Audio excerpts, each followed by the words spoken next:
If you visited New York just once, these are the 101 places you must go, from all the famous attractions to hidden gems and even many free activities. This is your ultimate list. You can tell it's going to be a fun experience when you walk down the stairs and feel like you're entering a subway station, because the Transit Museum is actually housed in an old one, underground. Admission is an affordable $10.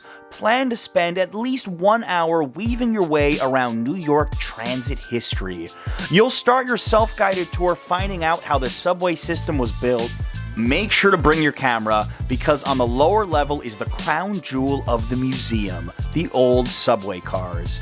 I imagine riding subway cars that were from 1917 to 1963, filled with original ads, notices, and of course the seats. If that's not enough, the exhibit blending comics with New York transportation was very interesting, if not downright creepy.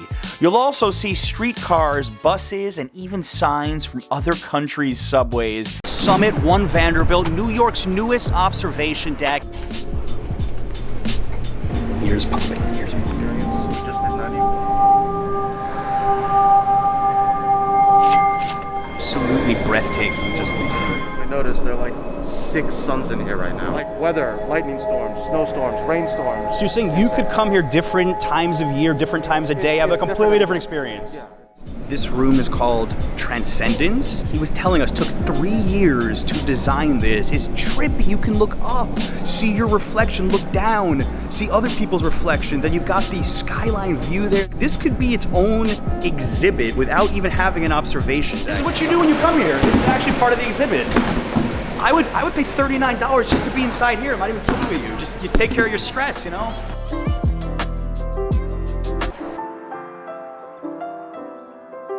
The idea of Transcendence 2 is this kind of notion of both folding time and also showing you how interconnected air is to the organism that is New York City. Asked us, are we afraid of heights? Well, we're gonna show you why they just asked us that question. When I took my first step onto this platform, I felt my heart like rise up a few inches. It was weird. We are 1,000 feet over Madison Avenue right now. We are finally outside. We are saving maybe the best for last. Empire State Building, One World straight down there. Look, I can see all of Queens, Brooklyn. This is the grand finale. We're going on ascent to almost the top of the building, 1,201 feet above the city, on the largest outdoor elevator in the world. I've been honestly most looking forward to this. Everything we saw today, we're about to go up. Here we go. Wow. It's all open everywhere. Bottom, it's out here. Absolutely one of the most unique things you can do in New York City. And this is just one of the exhibits here. Today, see the link in the description. $39 gets you in the door. $59 includes that amazing ascent elevator. I'd pay the 20 bucks every time if I was you. We're riding the NYC Ferry, one of the best travel hacks that most tourists have never even heard of. How do you buy tickets? It is $4 one way. The easiest way to handle this is to download the NYC Ferry app and just buy your tickets before you even get to the station. The other way would be to get to any of the ferry terminals and to buy it from one of the machines. Also, if you have a big group and you're going to be taking a few of these ferries, great deal, 10 tickets for $27.50. You need to pick a nice day to do it. Always sit up top, unless it's freezing cold. These boats are $4 each way. This is not an expensive tour boat. You don't have somebody on an intercom telling you what you're seeing. You're just here to enjoy the views.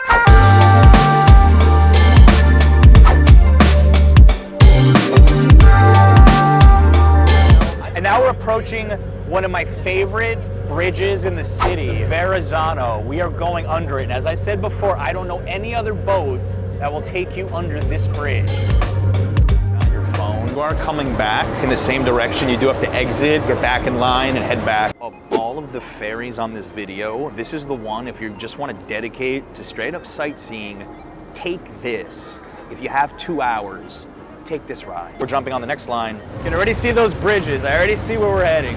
heard a lot of tour guides use this acronym, but it's BMW, Brooklyn, Manhattan, Williamsburg Bridge, in order, if you want to remember it. It's amazing how many ways you can do the Brooklyn Bridge. Biked it, walked it, going underneath it with a ferry, and I see the people walking right now. One of the reasons I didn't jump out here is I wanted to go under both the RFK and the Hellgate Bridge, and I've never been underneath either of those bridges before. All right, look at the RFK.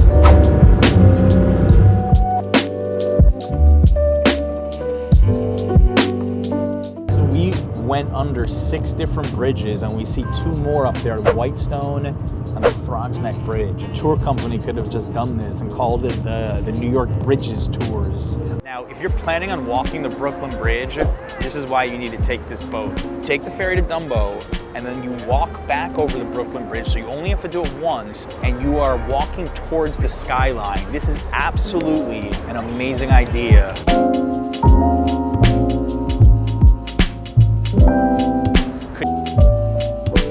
And now you've got a few options at your disposal. You can explore Dumbo, which I highly recommend you do. And of course, walk back right there to Manhattan via the Brooklyn Bridge.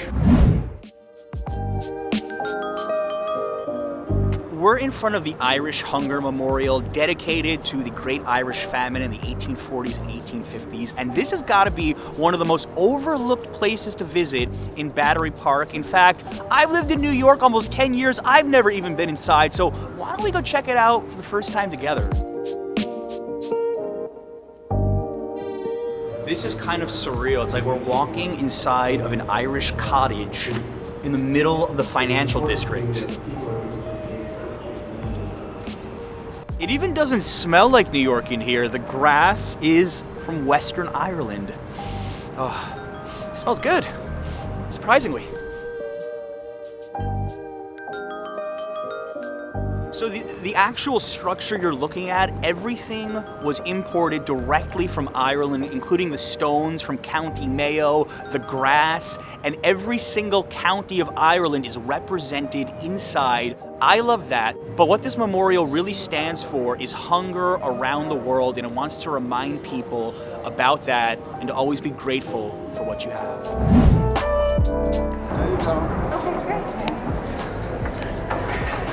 The reason all these kids are around this exhibit here on the first floor, this is the original Winnie the Pooh.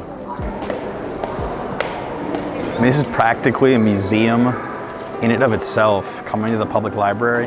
I don't visit here enough. These mosaics on the ceilings, it's a special place. People are studying.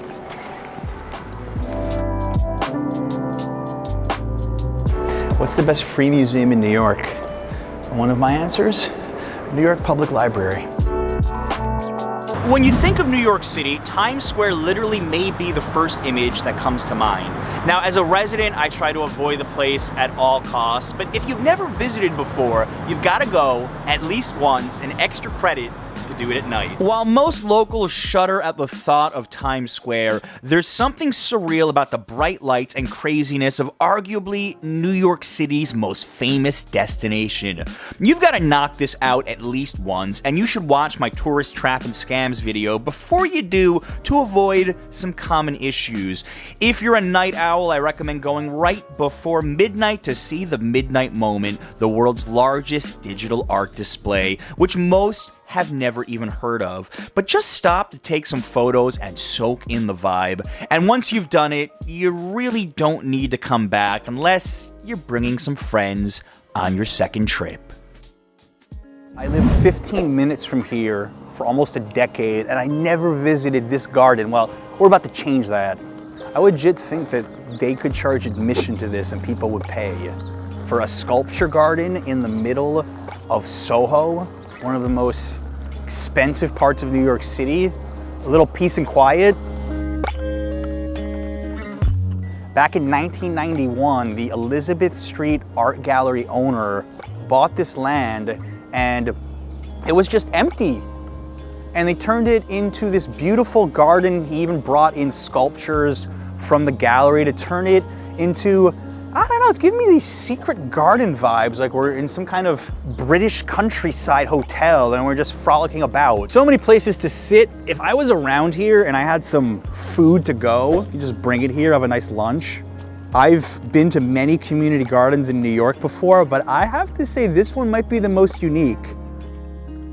He's so little, or she. Yeah, she. Hi. Some of you have asked me interesting spots to get married in New York City or interesting proposal spots. I don't know, you might win some brownie points here. You might win some brownie points. There's actually a big legal battle going on right now as some developers want to turn the garden into affordable housing and they've proposed a different site. This is an ongoing thing.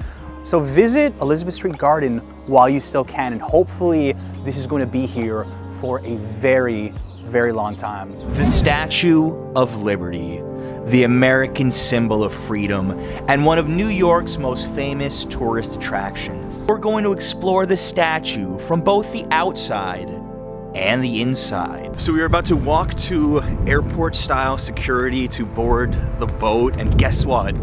It's starting to snow. This important thing is that if you want to go to the crown of the Statue of Liberty, you need to go to the following website at least 1 to 2 months out. In the summer, it might even be 3 or 4 months. I say, if you're going to do the Statue of Liberty, you've got to do it right. It's very important. If you have a ticket for the crown or the pedestal, you have to use one of these lockers, 25 cents. You can't bring a tripod up there. You can only bring, I believe, a cell phone, water bottle, and a camera. So they keep it pretty Spartan because they don't want people to waste a lot of time there. You have a choice. You could take 195 steps to get to the pedestal, or you could take an elevator. No surprise the elevator had a line. No line to take the stairs, but I've made so many poor dietary decisions lately, I'm gonna take the stairs for sure. We made it to the pedestal. Look how foggy New York City is right now. So you can actually get tickets just for the pedestal, and one of the draws of the pedestal, which unfortunately isn't very good today, is you have a great view of Manhattan, but I just showed you, you can barely see a thing. However, you can kind of peek at the statue from below. All right, this is what we've been waiting for. 146 steps to get to the crown. Now I understand why they didn't want us to bring bags or anything up here. These steps are so narrow. Guys, we can see the torch. We can see the tablet. Guys, that's the hair. They answered all our questions. There's not a lot of space. You can't really stay for too long, but completely worth it. Don't you guys go anywhere though. We're gonna show you around some other cool things at the Statue of Liberty, and then we're going to Ellis Island. I would say that Ellis Island has some significance for me since my family immigrated to the United States from Ukraine in the late 1970s. Now, they didn't come through here, they flew. But just think about all the immigration in the US and how many people have roots that started where we're about to walk through, right through these doors. We're in the registry room. I actually haven't been to Ellis Island since I was in elementary school. And I don't know why, but I always think of the scene from The Godfather Part 2 when Vito Corleone comes to the US when I think of Ellis Island. It's just, I love that movie. But seriously, this room is really, really important in the history of the United States. This is where people's lives were changed if they were admitted to live here or not. You'd be absolutely crazy not to come to Ellis Island. It's free, included with your Statue of Liberty admission. Learn about the history of the United States. The exhibits here are incredible.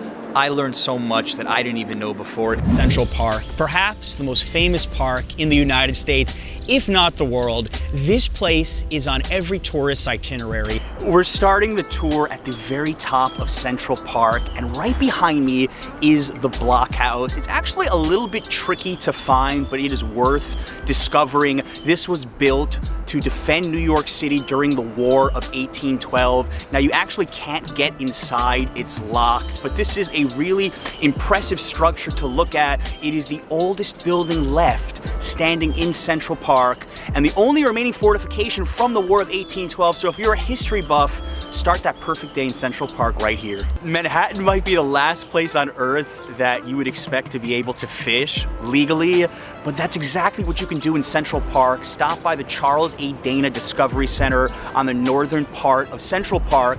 Pick up a fishing pole for free. They give you little bait, it's just corn. You can't even cast with the fishing pole, you just drop the hook in. One of the rules is you can't keep any of the fish that you catch. Also, you have to watch out for turtles and any wildlife, just to be safe about it. But this is something that's really relaxing and not exactly the type of thing you would expect to do on a trip to Central Park, but I highly recommend you give this a try. Cleopatra's Needle was erected here in 1881, and it had 3 different locations before it even set foot in New York City. This thing is awesome. Just staring at it, you can see ancient hieroglyphs. They even have the translations of the hieroglyphs if you get close enough to the obelisk, and it has such a neat and unique history. In fact, it is the oldest public monument in all of New York City. So make sure you stop by after going to the Met. Of all the things on this video, I think this might be my favorite. Sail the park for $12. You get to rent a little model sailboat. They give you the controls and you take it away. Just wait for a windy moment and watch your boat soar around this little man-made lake.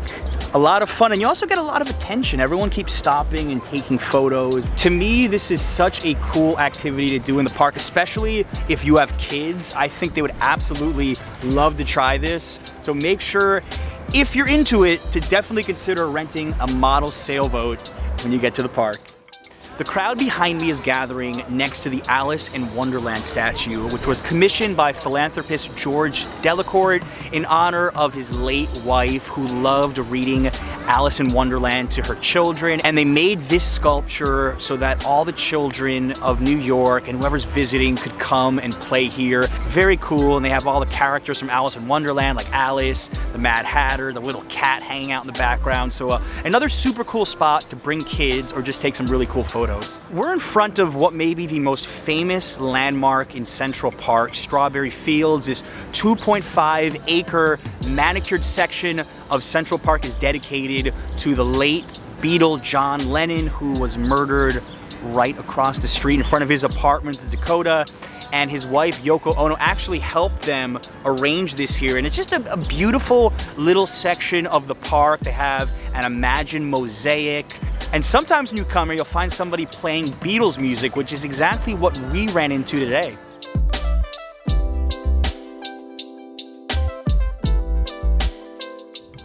We are just chilling right now at Sheep Meadow, which is the largest lawn in Central Park without a ball field. It's 16 acres wide, and this is the kind of spot where a lot of people like to picnic, like to throw frisbees around, just hang out with a group of friends. This is one of the most popular spots in the park, just to come with friends or family. And if you're curious how this place got its name, Sheep Meadow, there actually were sheep that used to graze here from 1864 to 1934. So the name is very fitting. This is one of my favorite hidden parks in New York City. Just find these nondescript stairs at 55 Water Street and follow me.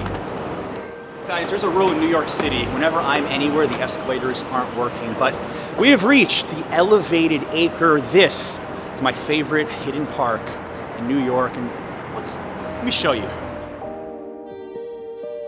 Honestly, what I like best about this park is that there's usually nobody here, or just a handful of people. So you have this little forest in the heart of the financial district, surrounded by buildings all around you, but you just feel some peace. Right behind me is one of the best views of the Brooklyn Bridge that a lot of people have no idea about, so make sure to bring your camera. Really cool insider tip for you. Bring a towel. There's usually not a lot of people. Nobody here, in fact, right now on this fake turf. Hit up one of the food trucks, literally around the corner off of Water Street, and you have this scenic New York lunch. Something to definitely consider. You're gonna do a lot of walking in New York City, but this is one iconic walk that everybody's gotta try at least once. I encourage you to come early in the day to do this unless you like huge crowds, but there's something special about walking slightly over 1 mile from Manhattan to Brooklyn. The views are fantastic and the photo opportunities endless. And when you get to the Dumbo neighborhood of Brooklyn on the other side, there's plenty to do. This is definitely not something to skip on your first trip. Under the history of New York City, this is one memorial I'm going to recommend you pay your respects to. I admit visiting here is a sombering experience, but honoring the many men, women, firefighters, first responders, and police officers that gave their lives that day is, as far as I'm concerned, a requirement for visiting New York City. The memorial houses twin reflecting pools and is absolutely stunning. As an optional add-on, you can visit the Memorial Museum located right next to the pools to learn more about the tragic history of that day. Or visit the Tribute Museum located a few blocks away and take a guided tour with someone who actually lived through the experience. This is a Circle Line Harbor Lights Cruise. Every review of this I read said to come at least 45 minutes early if you want to get one of the outdoor seats. So we're here like 50 minutes early and there's still a line. Where's the best view, you think? I would say the best view would be outside, right? You know, you have no obstructions. Up here? No windows, you want to be outside. 50 minutes early and the outside is like 75% full. Little insider tip for you there. $21 for 2 beers, but I do respect them for having a New York City brand here, Coney Island Brewing Company. I've had this Mermaid Pilsner before, it's really good.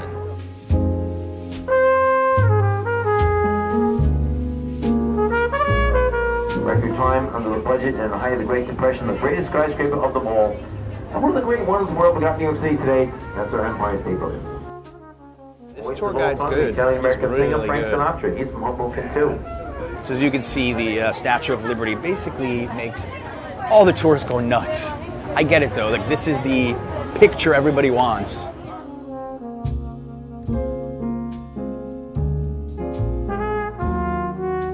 Yeah, it's not so bad being a tourist. The tour guide made a good point. This is the only boat that you could take that goes this far up the East River. It's actually true. I've been on some boats before. I never made it past the Williamsburg Bridge. So you actually do get some pretty unique views here. I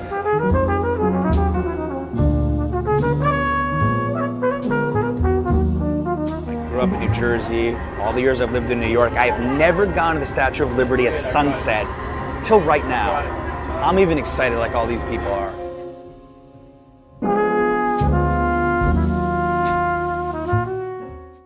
This is why they call it the Edge. 100 stories above Manhattan, this is the highest outdoor observation deck in the Western Hemisphere. 100 stories above the west side of Manhattan.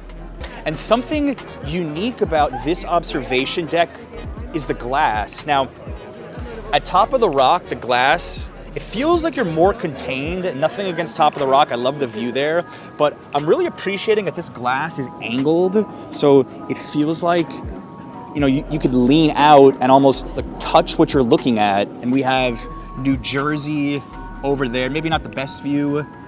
And then of course, Lower Manhattan is just straight away. You can see the entire financial district. All right, so now we're gonna show you why they call it the Edge.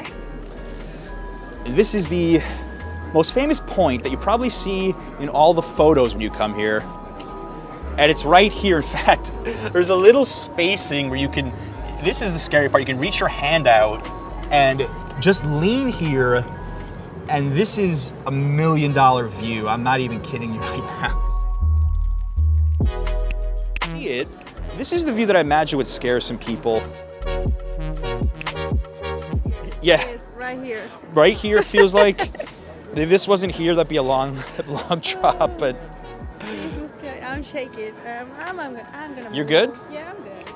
The city just goes on beneath us. A little windy here, depending on what month you come.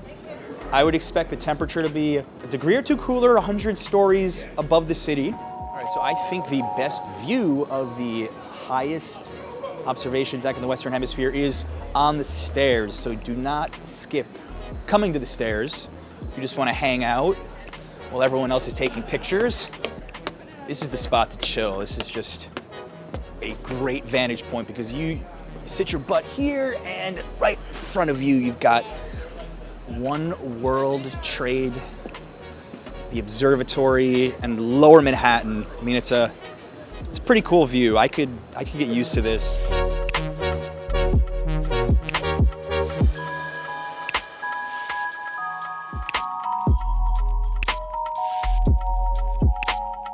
Now, I do want to point out above that you can go to the Peak restaurant, which is opening shortly if you want to have dinner with a pretty cool view.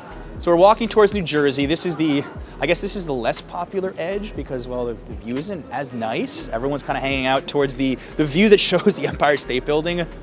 But still, the opportunities to take pictures here are pretty crazy. Everyone around me is just taking photos nonstop. This is all media. Just discovered the bar here. They have beers starting at $8, wine starting at $14, and they're gonna serve the drinks in polyethylene cups, so you can take your drink outside as well. That would be a really good idea if you came here at sunset. So don't forget about coming inside to get even more interesting views. Now we're literally straight across from the Empire State Building, actually. It is $36 to come up here to the edge. Do I think it's worth it? Absolutely, 100%.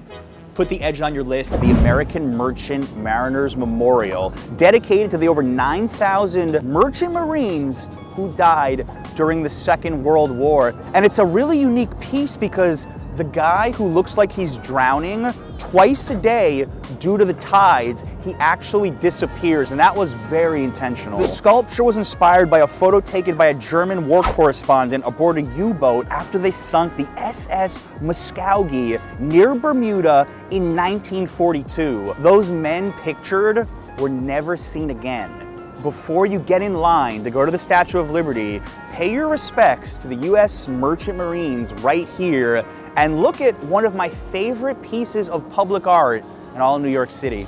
This is the most visited museum in New York. 6 million people come every year, and today it feels like 1 million of them are here. What about admissions? Well, the good news is if you're a New York State resident or a student in New York, New Jersey, or Connecticut, you can pay what you wish. Otherwise, it's $30 for adults, $22 for seniors, $17 for students, and I recommend you buy the ticket in advance. So crazy enough, Seth was actually my art history professor at Rutgers. He's a New York City resident and a museum expert. Your first time at the Met, you need to grab a map the second you walk in. This will be very handy. This is probably one of the most iconic rooms in the entire museum, one of the most recognizable ones, right? Absolutely. The Temple of Dendur, my God. This was a gift from the Egyptian government to the United States.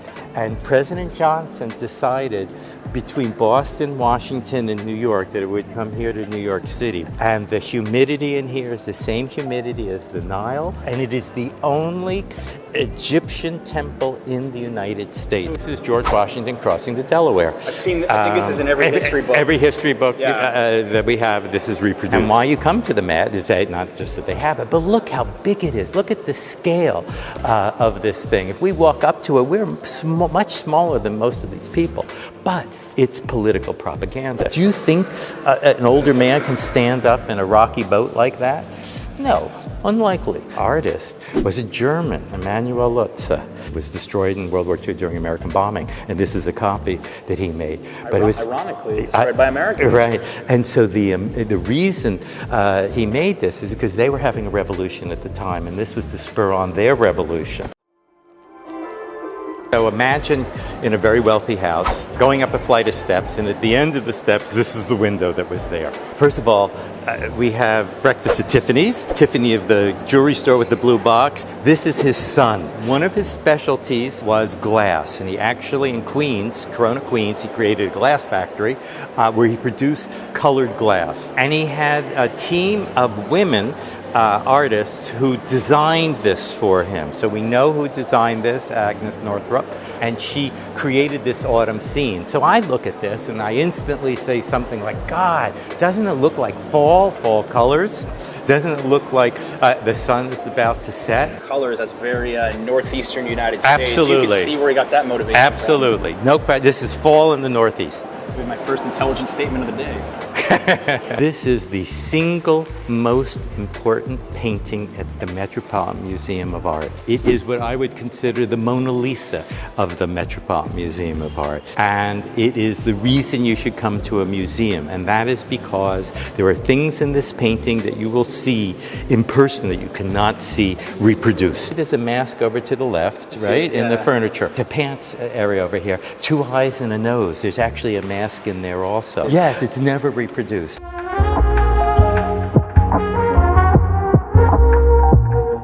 The river comes and it loops around like that to create an oxbow. It's called an oxbow. If you notice on the right or the east, it's all cultivated, right? And if you get very close, not too close that they're going to yell at us, but you can see at first glance it doesn't look like there's anyone there. But in fact, the reason you come to the Met or to a museum is there are hundreds of people and animals and people working the fields. Very hard to see. And you see smoke. I mean, just right in the fields right over there. It's just amazing to see the activity that's going on. On the east, cultivated. On the west or the left, it's wild. This is the Met Chorus. And a chorus is a standing young male nude.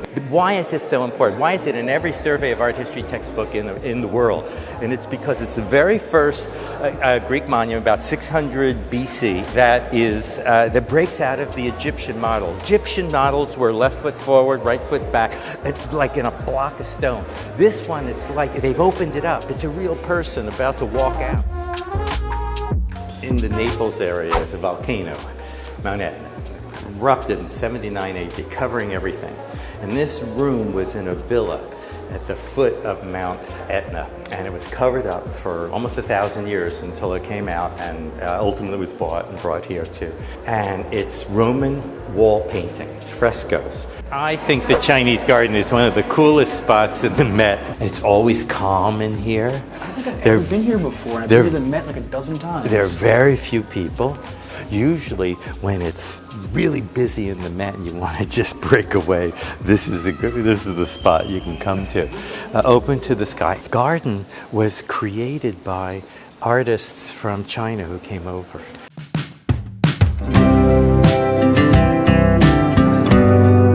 The Van Gogh room is one of the most popular I've seen in the entire museum. It's packed. The reason you come to the museum to see the Van Gogh in person is to see the quality of paint. How did Van Gogh paint? And you see there are the clouds, and the clouds have movement. I mean, they really look like they're moving. And the wheat field down below looks like it's moving. It looks like it's shimmering. So this is really similar to one that most everybody knows at the Museum of Modern Art, Starry Night. This one's bigger, Starry Night smaller, but it's the same town, same view, same wheat field, same hills, Les Beaux. This is the single, in my opinion, most important work of Italian Renaissance in the United States. And it's a room called a studiolo, a ducal palace in somebody's home. You have a series of rooms. And the innermost room, the inner sanctum, where the Duke and the Duke alone is allowed in, where all the important papers are, it's his study, basically. And it's done with the most intricate wood inlay. Illusionistically, he has things from his army days, but he also has the parts of music. Now, this is all illusionism. So this is actually my personal favorite exhibit at the Met, Perseus with the head of Medusa, simply because I'm a big fan of Greek mythology. I always love this story, so every time I come to the Met and I pass this, I gotta do a second take. There are only 34 Vermeer in the world. Of those 34, there are a quarter of them are in New York, between the Met and the Frick, which is just a few blocks away. And 5 are here in the Metropolitan Museum of Art. This is Grant's tomb. I've lived in New York for almost 8 years and I've never been here before, which is really sad. It's the largest mausoleum in the United States, dedicated to Ulysses S. Grant, former Civil War general and U.S. president. And Evan, why did you think this was an important stop? It's something that a lot of New Yorkers don't take advantage of, so when you come out here, it's something you can do really easily without waiting around for a while.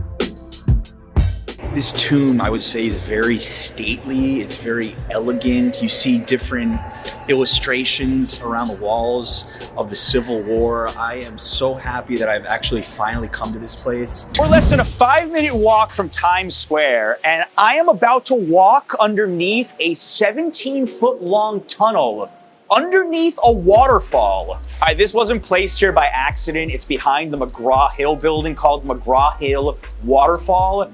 It's like I'm in an aquarium right now looking up at this. This is absolutely unbelievable. One of my favorite secret parks in Midtown Manhattan. You have to look at the motivation for why parks like this were built in the first place. It was for Midtown office workers to have a place to relax surrounded by all this chaos. Visit the Morgan Library and Museum, a hidden gem in Midtown Manhattan. The museum features an impressive collection of rare books, manuscripts, and artwork. Admission is $22 unless you come Fridays from 5 to 7 p.m. All right, we're stepping into JP Morgan's private library. Wow. This may be one of the most beautiful rooms in all of New York City, maybe the United States.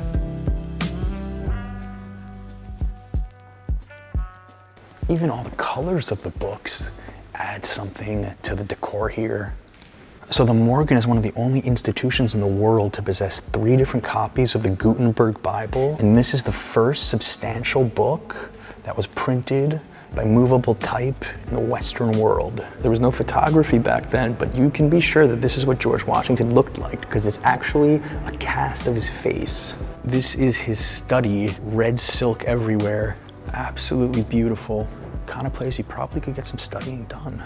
Morgan had artwork from antiquity to the Renaissance, Italian. It's a 1.45-mile elevated greenway running from the meatpacking district all the way to Hudson Yards. This is 10th Ave, and in the mid-19th century, it was known as Death Avenue because so many people were hit by trains that were running right through here. In fact, it got so bad, they had to hire actual cowboys, who they called West Side Cowboys, to be riding in front of the trains with flags to warn people about incoming trains, and they still needed to do something else. The solution was the Highline, a higher train track which would run parallel to the west side of Manhattan. The first train started running in 1933 to deliver freight to the many factories along the way, and it had its boom up until the 1960s when trucking started to make the trains here obsolete. It had its last ride in 1980, and then it sat dormant for over 20 years. In fact, if you were coming here in the 90s or most of the 2000s, you would have just seen an overgrown, abandoned train track. A non-profit group called the Friends of the Highline fought hard to have this area preserved, and in 2009, after 3 years of construction, the Highline was open to the public, and 10 years later, it's one of the most popular tourist attractions in New York City. In fact, it was actually inspired by the Promenade Planty in Paris, which opened in 1993 and is pretty similar in concept. We are standing in front of Hector's Cafe and Diner, which is open 24 hours, and the reason I'm pointing this out is because this diner has a lot of cinema history. In fact, all of the diner scenes in the movie Taxi Driver with Robert De Niro were shot inside. It's been featured in Law and Order, and in the 1930s, it used to open up at 2 o'clock in the morning so that the employees of the neighborhood meat packing plants could come in and have a meal. One of the first places you walk on the Highline is called the Gansevoort Woodland, and it looks a little bit nicer with perfect fall foliage, but something to note is when you look out to the side, you see one of the only remaining meat packing plants down there. This area used to be full of them, hence the name Meatpacking District. So this is one of my favorite art exhibits on the Highline. It's called Four Arches, and as you walk by each of the 4 arches, it's supposed to symbolize a different season. Very cool. This is the 14th Street Passage, and while you may not notice it if you're walking on the right side, You come to the left side, they have a projector going. It's called the Highline channel, and they showcase a lot of different artists on there. So if the weather's nice, a little cold today, but sit down, enjoy whatever they've got going on screen. Right behind me is the Chelsea Market passageway, and that's what this area is most well known for. Chelsea Market, the most famous food market in New York City. Highly recommend you visit just to stop by Los Tacos #1. The best tacos, not in New York City, but in Manhattan. But did you know that this whole area here used to be owned by the National Biscuit Company, also known as Nabisco, where legend has it the Oreo cookie was invented right here. Unfortunately, they left the area in 1959 to move to Fairlawn, New Jersey, where ironically enough, I was born and raised right over the Hudson River. Little history for you guys. We are at the 10th Avenue Square and Overlook. This is probably my favorite spot in the entire Highline, just because it takes people watching to the next level. You look through the glass here and you're staring down on 10th Avenue, and you just see regular New York City life from above. It's a different perspective, and truth be told, it's like live theater right on the Highline. Very cool stuff. This is an interesting part of the Highline. It's called Chelsea Thicket. A couple of really neat things going on. One is you see the railroad tracks very distinctly running next to it. You've got trees growing directly over the tracks, and you also have a lot of the leaves from the trees hanging down below, so it gives you a feeling like you're walking through a forest. Definitely one of my favorite paths on the Highline. A lot of people are stopping here to stare at this clock, which actually doesn't have any numbers on it. It's called Silent Agitator, and the clock says organization. It actually speaks to the rights of industrial workers around the world, and I think it's pretty neat. We've reached the crossroads of the Highline. This is actually the widest part of the park, and the X right here, this bench, signifies where the path goes from north to south to east to west. Coney Island, Brooklyn, by far the most famous summer destination in all of New York City. There is so much to do, from the food to the rides to the views of the ocean. Let's go. All right, we get 4 hot dogs. So we have a bench next to the boardwalk facing the Atlantic Ocean. A nice view here. There's about $15 a person, 2 hot dogs, splitting fries and a drink. Classic Nathan's hot dog.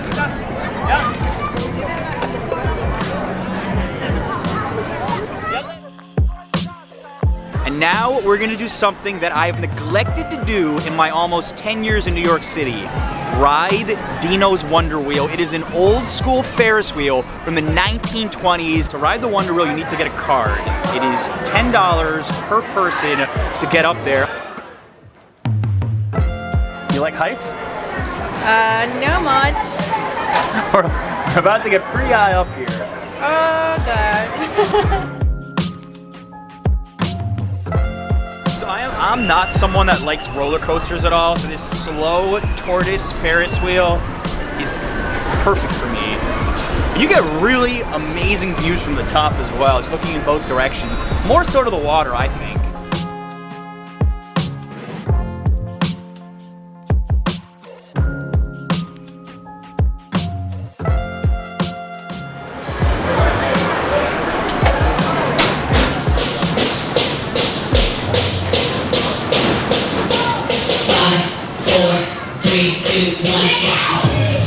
Now there's a man who enjoys his job. Behind me is the Cyclone, and for you roller coaster buffs, people really into history too, you've got to ride this thing. It was built in 1927, an old wooden coaster. The people riding it seem to be having a good time. You've got to try this. Guys, I was looking everywhere for this. $3 for Italian ice. If you grew up in the New York, New Jersey area, you know exactly what this is. Just flavored ice, lots of sugar, $3. We're in front of the Coney art walls, and for whatever unlucky reason, the inside is not open today, but their art is just mind-blowing. Some of those murals are absolutely incredible. Like, seriously, some of the best I've ever seen in New York City. And we could even peer through the gate. They have international artists who've come here and put their murals up. If you get a chance when you're in Coney Island, spend at least a couple of minutes walking through here, trust me. New York's new $1.6 billion train hall across the street from Penn Station in Midtown Manhattan. So the crown jewel of this train hall is the light-filled atrium, and let's take a first look at this. Wow. This is impressive, I have to say. You can see the clock in the center of the atrium, and you can just imagine how many people are going to be using this as a meeting point in the next 50 years. Also, this used to be the mail sorting room for the Farley Post Office, so you can imagine people were up here watching to make sure that the mail was being sorted properly. So this is our first time on the ground floor here. The very first thing I see is a Starbucks. We're going to ignore that and look this way.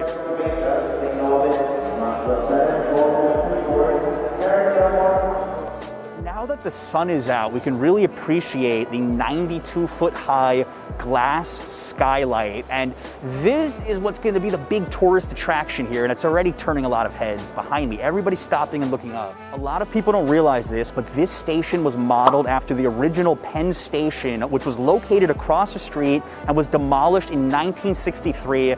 They wanted to bring back that grandeur, that old school feel of using a public space and having it be open, inviting, welcoming. One of the big critiques of this train hall is that there's not any public seating on the concourse here. The only people that can sit are Amtrak customers, and I'll show you it right here. These are really nice. This is, you know, that classic Art Deco style. So if you're taking a train to Boston, you're gonna sit here in style. If you just wanna come and hang out, you've got nowhere to sit, at least for now.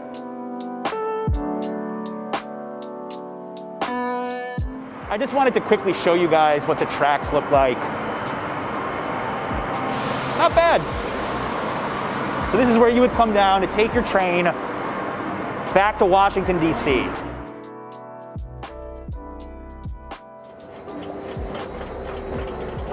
Could you imagine starting your New York City trip like this?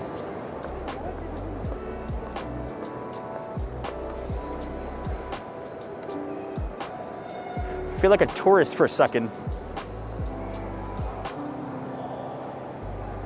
If you're curious who's actually going to be using this outside of tourists who want to take photos, which it seems like everybody here is taking a picture, if you're taking LIRR or Amtrak, let's say you're going to DC, Boston, Chicago from here, this is going to be the new hub. Unfortunately, New Jersey gets the short end of the stick again.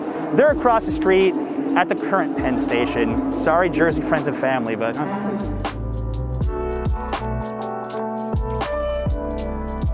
What may be the neatest part of this train hall I'm about to show you, there's two pieces of artwork that are hidden unless you look up. You have to know where to look. We're gonna show you both of them right now. This artwork is called Go by Kehinde Wiley, and it shows break dancers on top of the ceiling. It's almost like the Sistine Chapel look, and I think he's an amazing artist, and this is my favorite art piece in all of Moynihan Train Hall. I think a big fear of a lot of people was that Moynihan Train Hall was going to turn into a shopping center, like let's say the Oculus right now, all the shops in there, it's a mall. That's not the case. There is going to be a food hall, but I think the primary reason most people are going to come here, outside of taking pictures, is to take one of the trains. Behind me, where everybody's taking photos, we're looking up at the Hive by Elm Green and Dragset. It's basically a city skyline backwards. Very cool. We've got One World Observatory, opened in 2015. Tickets start $43, and its claim to fame is it's in the tallest building in the Western Hemisphere, 1,776 feet high at the top. You can get to floor 102, 1,268 feet above the city. This is, in my opinion, the coolest part about One World. Welcome to One World Observatory. We just saw the history of New York City in about 60 seconds as we went up.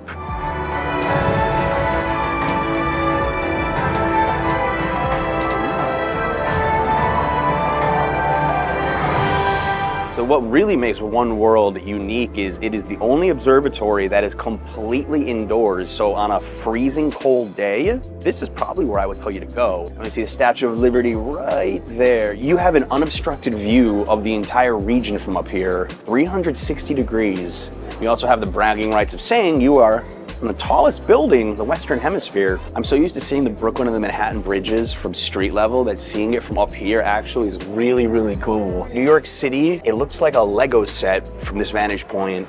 For somebody that wants an entire lay of the land of New York City, there is no observation deck that's gonna be better than One World. Whoa. Thank you for visiting One World Observatory. So this is the Empire State Building, most famous building in New York City, probably the most famous building in the entire world. Admission, $47, although we got the $83 combo ticket to get to the 102nd and 86th floors. The 102nd floor is 1,250 feet above the city. This building is a classic. Just from the moment you step in, you feel it. If you are a fan of buildings, the Empire State Building, probably gonna be your favorite. While waiting in line, I've learned there's 6,514 windows at the Empire State Building. Learning something new every day. Most famous building in the world, anybody? After you wait in all the lines here, there's a nice museum to stroll around. This is cool, this is a nice touch. There's a certain nostalgia that comes with visiting the Empire State Building, which you just can't get at any other building. 80th floor is a sneak peek of what's to come. It has those big binoculars and then beautiful indoor view of Lower Manhattan. So I've never heard this offer before. They said 30-minute wait for the elevators or walk 6 floors up. Now, I lived on the 4th floor of an apartment in Greenwich Village for 10 years. This is not a problem. Whew. I see it. Wow. It's taken over 8 hours, but I see the finish line more or less. What a perfect way to cap off reaching the destination, meeting a nice young viewer from the UK. And I feel like we walked miles and miles and through rain, snow, ice, desert, staircases to reach this. So this was the tallest building in the world for 40 years until the World Trade Center was built in 1970. This building's got history. The issue with the Empire State Building is because it's so iconic, it's so popular, and most people only get tickets for the 86th floor. So we're trying to jockey for positioning here at night, and it's tricky. I think this is the only observation deck that has outdoor heating.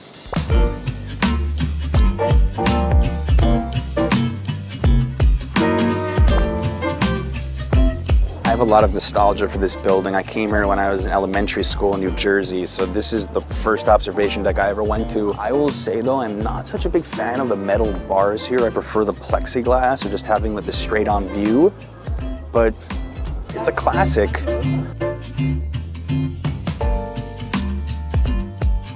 There's something really peaceful about being at any of these observation decks. You're above the chaos of the city and you can see it a little bit, but you can't hear it.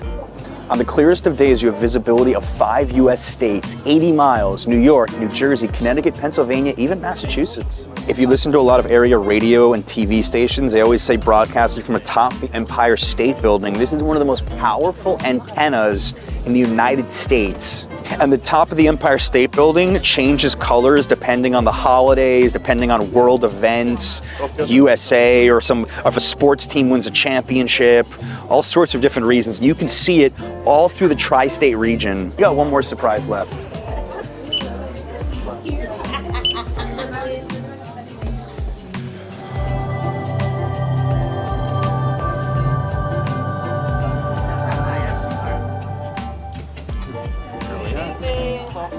Thank you. An extra $36 to get up here, and this. I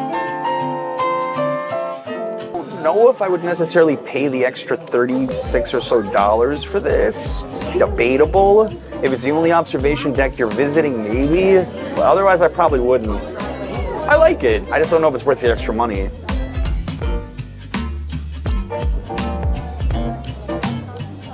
Unique art gallery. Trust me, you've never seen anything like this before. Bring your sense of smell. Nice to meet you. So this whole gallery always shows art that has something to do with scent. So you're not only looking at the art, you're also smelling it. Here, for example, you touch it, that will release the smell, and then you can smell it. Oh, it's nice. It's very flowery, fruity.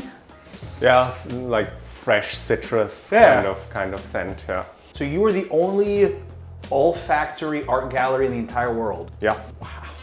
All the smells are nice smells, right? We don't do anything bad? No, we do bad stuff. These paintings are generally nicely scented, but in the back I have some pretty nasty scents too. Ooh. Ben, I think it's for you, man. We'll have a smell to it. Oh, it smells good. Yeah. Small ones here are 1,000 each. The book is 250. It's a unique gift to get in your next trip to New York. You guys are really thinking outside the box. I completely agree. People love those books. We already sold more than half of what we had. For example, this, which smells like a brick. It does smell like a brick. This is what sadness smells like. This is what sadness smells like. I'm not feeling too good after smelling it, actually. You're right. I'm Good. about to cry. So this is the worst that I got. The worst that you got? Yeah, so be careful with it. So I can't like sniff it hard. Don't sniff it hard. Whoa. Ben, does this smell like the Philippines? It definitely went to the good part of the Philippines. Good part. If you want to smell like New York City bricks when you go home, just buy one of these. Built on top of 132 concrete columns shaped like a tulip, this is the first new park to open in the city since the pandemic began. Is that Action Kid from YouTube? Dude, what are you doing here? Man? I'm going here again to film it. I think he's stalking us. No, actually, guys, we planned this. You do need a timed ticket from 12 to 8 p.m. You can get it on their website. We're in Rolling Hills. Feels like a theme park minus the cost of admission since this is completely free. This park just opened on Friday after the construction took almost 7 years. And one of the architects was Thomas Heatherwick. You might know him. Also designed the vessel. I don't know what I just did.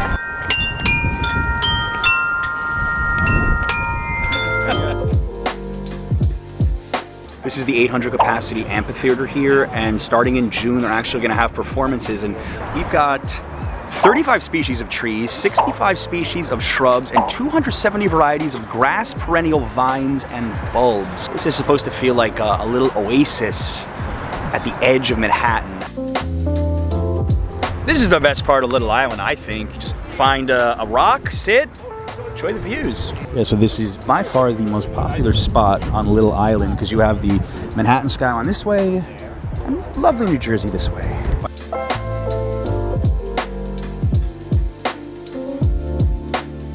Action Kids at the bathroom is the best feature of Little Island. I'm not making this up. I gotta see this. It's like a cave. I like it. It's really cool. It's like one of those hotels in Turkey or Greece where you're inside of the cave. You still contend it's the best feature of Little Island is the bathroom? I think so, yeah. Have you ever said that about any attraction in New York City? No. I think this would be a great park, even if it wasn't surrounded by the Manhattan skyline. It's very imaginative. Like, I haven't been to too many parks like this before. Usually you expect the same thing. Here it's sort of expect the unexpected. Yeah. Like the bathroom. Exactly.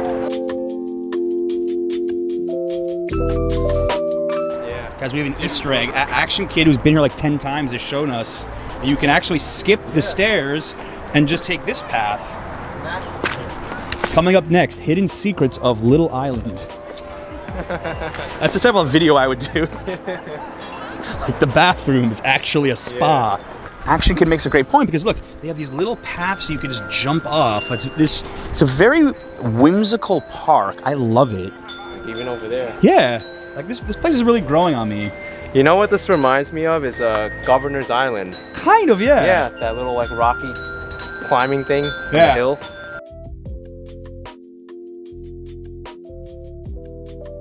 What do you think?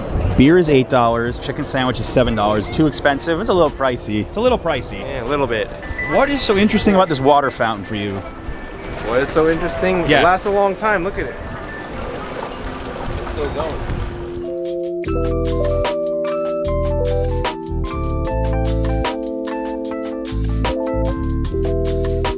Anything you play, you can go wrong.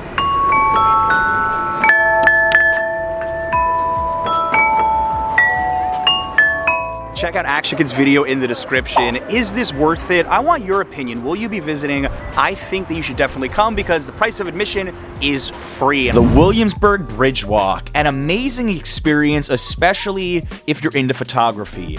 A big advantage this bridge has is that bikes get a separate lane on the other side, which is a huge issue on the Brooklyn Bridge. And while the Brooklyn Bridge is more iconic, this one feels more like old school New York City, what with a subway running right through the middle. And while the views aren't particularly epic, I find myself taking more photos of the actual structure itself and some of the interesting touches all around. And it's nice not having to dodge people taking photos nonstop. Although if you do feel the need to take a picture or video, please be aware of joggers before you do so. But there's so many benefits to this walk, like the unique view of Manhattan from the other side, or the fact that you've just entered Williamsburg, which quite frankly you could spend an entire day exploring. So if you're tired of the more tourist-filled bridge, give the Williamsburg a shot. How to get to Yankee Stadium, you can take the New York City subway, the 4 or the B train, the D train on weekends to 161st Street, Yankee Stadium, your cheapest option at $275. My top pick for tourists, first-time visitors to the city, I say take the Metro North train from Grand Central Station in Midtown. Some advice on purchasing tickets. You can go through Ticketmaster.com, that is directly through the Yankees, or you can check out StubHub, which is one of their partners, if you want an even cheaper price for certain games that aren't as popular. For example, tonight against the Orioles on StubHub, I saw prices like $15, even $20, starting with a stadium hands-on tour. Now, you can purchase this for select games for the cost of $144. And there's a less expensive version of this tour called the Classic History Tour for $35. But for the ultimate fan, what you're about to see, I think is worth the money. Let's go.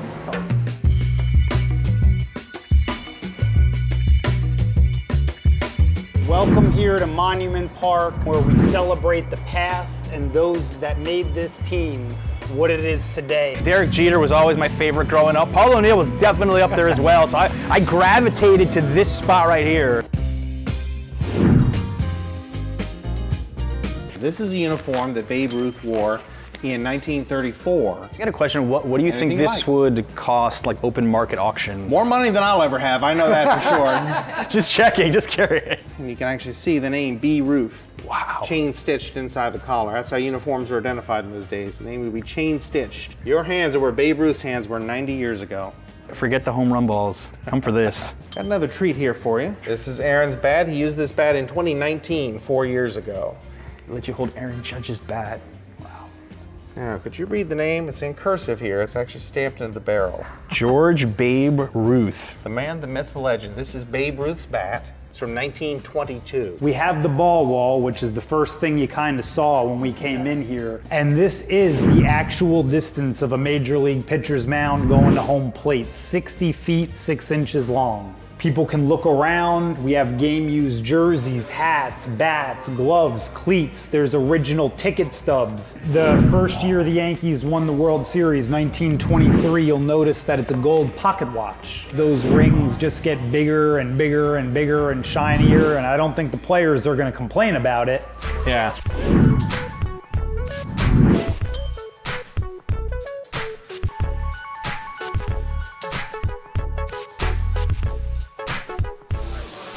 $99 burger, which they only sell 99 per game, named after Aaron Judge. By the way, they updated us. Now they sell 199 of these a game because they're just too popular. So, Brent, you insisted on the labels. Now, they have their main location on the Upper East Side, and they have this Yankee Stadium outpost, which you're just crazy about, right? Yes, their steak sandwich. And the second thing that they do sell is also the steak top fries. The meat comes in at medium rare. I get steak fries every single time I'm here at the stadium.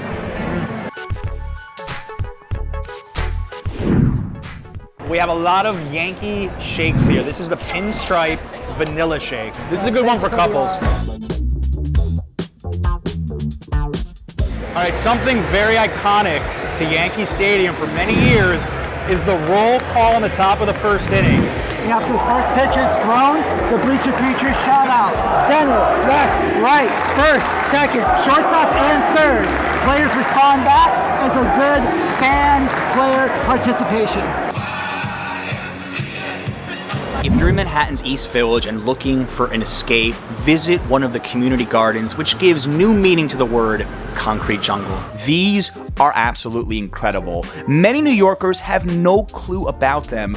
You may be surprised what you find inside, like wildlife. But one of the best things to do is just find a spot to relax. There's so many benches and hideaways. My favorite is the Green Oasis on Avenue D, which has a tiny waterfall and a little fish pond. You can go say hi to the many cats that come and go as well.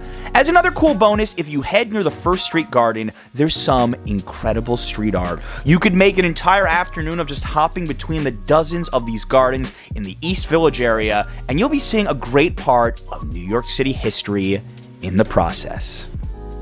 TWA Hotel, it is retrofitted to 1962.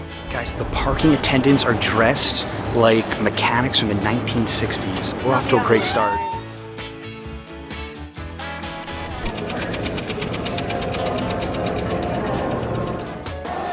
Guys, I feel like I stepped onto the set of an old movie and they actually did film Catch Me If You Can. We were standing in the TWA terminal. This literally was the terminal for TWA starting in 1962. And look at just the touches here. Look at the little red lobby bar. I see people running around dressed like old stewardesses from the 60s. And this way, we have what I think is the crown jewel of this hotel, and that is the Airplane Bar, Coney. It's a cocktail bar, and we got reservations for tonight. I have proof we've stepped back into a time machine. February 24th, 1962. You could literally make the TWA lobby a destination when you come to JFK. It feels like a museum. You even have the old flight attendant outfits, or hostesses, as it says they were called. I saw some airline pilots, some real pilots are just walking by taking photos. Everyone's impressed up here. And of course you have the old TWA pilots' uniforms. So cool. Behind me is Coney.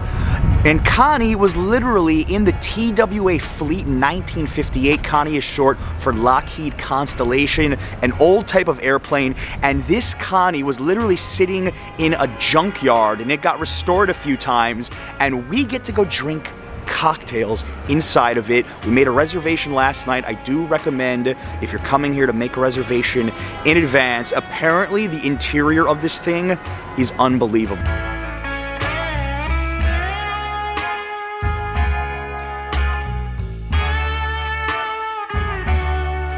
Guys, we got the emergency exit row from 1958.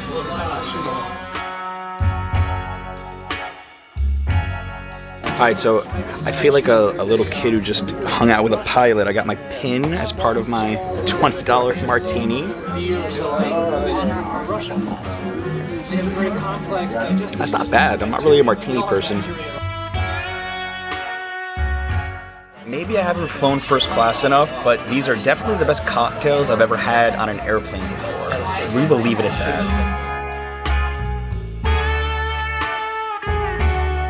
There are many art galleries in the Chelsea neighborhood of Manhattan that hold openings every Thursday night, and to try to entice you, they provide complimentary drinks, sometimes even complimentary food. We went recently to this gallery that had two Japanese artists showing off their work, and it's an absolutely incredible free date idea. From the free alcohol and snacks to the interesting artwork, we even got to hear from the artists themselves and saw this guy rocking out with his guitar.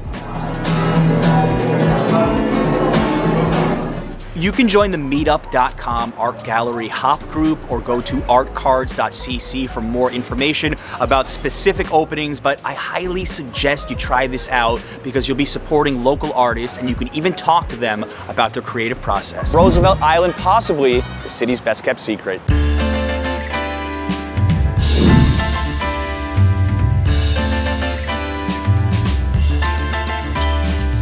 All right, Miro, you grew up on Roosevelt Island. Why is this place so special? Oh my goodness. Just take a look at any map. Point your eyes towards the center of that map. What do you see on that map? Roosevelt Island. That's all I'm saying. It's that simple. Literally, we're in the center of it all. Imagine the best city in the world, and then imagine the center of that city. It's not Times Square, it's Roosevelt Island. Now, I think the funnest part of getting to Roosevelt Island is taking the aerial tram. This has turned into a bit of a tourist attraction, but it's so worth it. I'm always amazed that this costs only, $290. This really does make you feel so small. This is the apex of the ride. I think this is probably around 100 feet or so, if not more. Break down the geography for us. I mean, this is a really small island, right? I'd say the lengthwise from north to south is just under 2 miles due to the extensions on both ends. Widthwise, let's say around 1/8 of a mile, I'd say. This entire park was renovated maybe a couple of years ago by RIAC in order to make this island less susceptible to flooding when Superstorm Sandy rolls by. When you're driving on the FDR and you turn to your right, I always pay attention to the old smallpox hospital here. And many people probably have no idea what this is, although I do think it's one of the most interesting things on Roosevelt Island. This whole island was named Roosevelt Island because of FDR, to show that, people can persevere through their disabilities. I've never seen this statue before. It was recently completed. Interesting. Here is a beautiful lawn. So this is symmetry. This is what Louis Kahn had in mind. This gives me Washington, D.C. vibes right here. We're at some kind of big memorial, which we are. Which we are. And here we've got the island's namesake, Franklin Delano Roosevelt. The man that got us through World War II. They call this the room. That they do. What's the rent here? Wait, you see this enclosure over here? The shelter for animals here. There's a bunch of cat houses here. The geese come by, raccoons sometimes, and other local wildlife. I think this is one of the most fascinating buildings on the island, called the Octagon. Now, this was built in 1834 as the New York City Mental Health Hospital, also known as a New York City lunatic asylum. Something that we can't look at is Blackwell's Penitentiary, which was built on Roosevelt Island in 1832. So this is a big prison, which was what came before Rikers Island. Every time I've come to Roosevelt Island, I've always made it a point to go to the northern tip to see this lighthouse. Why do you think people should come here? This is one of the goals, man. You go to the south, you go to the north, Designed by Renwick as well. Same guy that did the smallpox hospital, as you call it. I call it the Renwick Ruins over there, but they renovated this thing and now it's looking presentable. Miro, the best $20 cocktails that money can buy. Ooh, I hope so. So this is the Panorama Room, part of the Graduate Hotel. If you want to visit a beautiful park that's barely on any tourist radar, go uptown to Fort Tryon. Straddling Hudson Heights and Inwood at the top of Manhattan, this gem is your perfect stopover on a nice day. There's so many paths to take where you'll be strolling overlooking the Hudson River, but it feels more like upstate than the city. It seems like there's a surprise around every corner, like that epic view of the George Washington Bridge in the distance. Or just find a park bench and relax from this epic perch. You could definitely consider a picnic here as well. Of course, no trip would be complete without a visit to the cloisters, which houses over 2,000 pieces of medieval artifacts and gets absolutely nowhere near the attention of some of Manhattan's other more famous museums. You could wander Fort Tryon Park for a while, so take your time and soak in one of Manhattan's best parks that not enough people know about. Every single day, 750,000 people make their way through here, making it the busiest train terminal in the world. So this is the Campbell. It used to be called the Campbell apartment. This is actually where John Williams Campbell had his apartment, not to live, just to party. Now it's a bar. Originally leased in 1923, and while the drinks were delicious, they're not cheap. My Big in Japan cocktail with Suntory whiskey cost $19. People here are always in a rush. That's the nature of a train terminal. But did you know that the times listed above for departures are always 1 minute too early? That's right, the conductors here have been trained to always leave 1 minute later than the scheduled times above. So the next time you're in a super rush, take a deep breath and realize you've got 1 extra minute to go. We're at the Whispering Gallery, and nobody's quite sure if this was designed intentionally or not, but you can put your mouth here, talk, and your friend on the other side diagonally is gonna hear you loud and clear. It is to show you guys how comedy pretty loud. We're in Vanderbilt Hall, built in 1913, and this used to be the main waiting room at Grand Central. It was once referred to as the gateway to the nation, as it was the beginning of the Transcontinental Railroad. Today, it's a food court. Of all the random things you can do at Grand Central Station, playing tennis might be tops on the list. Tennis courts at Grand Central Station? You better believe it. Find the Campbell apartment door from the street, go to the elevator, tap floor 4, and you've made it to this super random tennis court. It's gonna cost you $200 an hour or more, but depending on what the novelty is worth to you, give it a try. Let's talk about track 61, and just because you can't see it doesn't mean it's not there. Located behind a locked door on 49th Street, this now defunct track once served as a direct route from Grand Central to the Waldorf Astoria Hotel. Deep below Grand Central is a hidden former power station known as M42. Its existence wasn't even made public until the 1980s, and it played a critical role during World War II. The converters once powered large portions of the New York Central Railroad. Installed in 1914, this is the world's largest piece of Tiffany stained glass with a circumference of 13 feet. It's set every second by the atomic clock in the Naval Observatory in Bethesda, so it's extremely accurate, and it's guarded by Mercury, Hercules, and Minerva up top. One of my favorite things to do when I'm at Grand Central is to stare up at the ceiling because it's like being inside a planetarium. The Zodiac mural up above is one of New York City's best pieces of public art. The signs of the Zodiac from October to March are above, along with some other famous constellations. Right across the street from the main public library is a Stavros Niarchos Foundation Library. Top floor is one of the best free views of New York City that a lot of people don't know about. All right, guys, 7th floor. Wow, this is so cool. This is a $1 million view, and I can't believe I didn't know about this. It's pretty chill. You can come here with your computer and work with this amazing view. I recommend coming here at night because you get a view of the skyline with all the lights on, and it's much quieter with the street traffic down here. Straight down there, Empire State Building. Summit OV right there. Greenwood Cemetery. This is one of New York's most unique places to visit. Just to give people a little introduction to Greenwood Cemetery, what makes this place so special for somebody visiting New York City? Well, it's a remarkable space. We have 478 acres in the middle of Brooklyn, developed urban Brooklyn. And so it is really a green oasis. Guys, line this key up, there we go. We throw the lock, and then we gotta push the door open.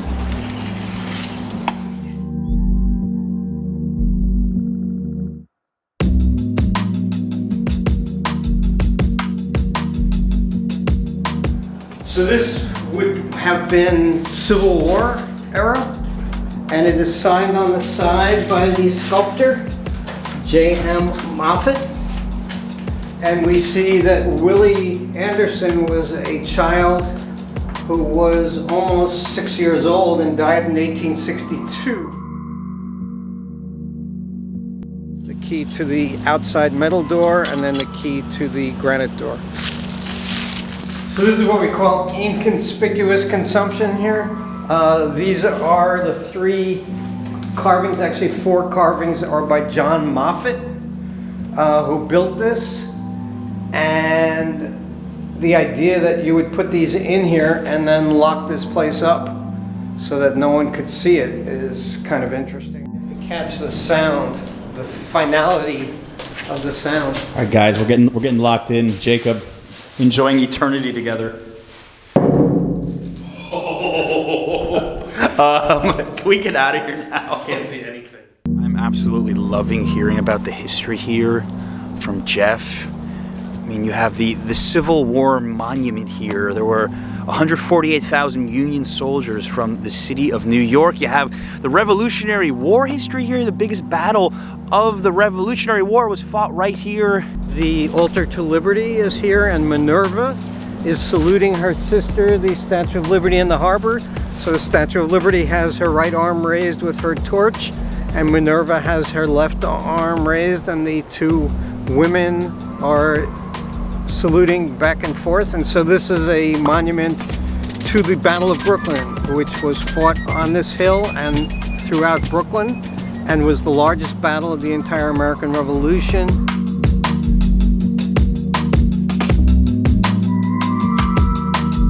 I was really surprised. So Leonard Bernstein, massively popular composer, one of my favorite composers. I was expecting a very extravagant and elaborate mausoleum or some sort of sculpture, and his gravestone is actually very, very modest and very understated.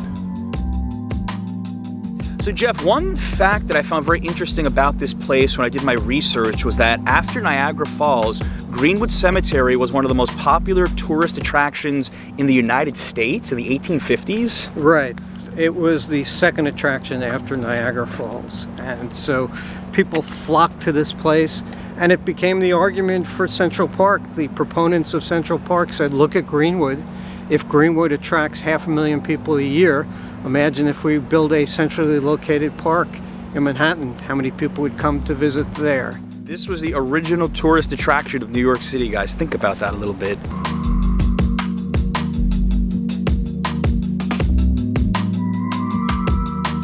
A gravesite of much pilgrimage. People bring all sorts of things to leave here as a tribute to him.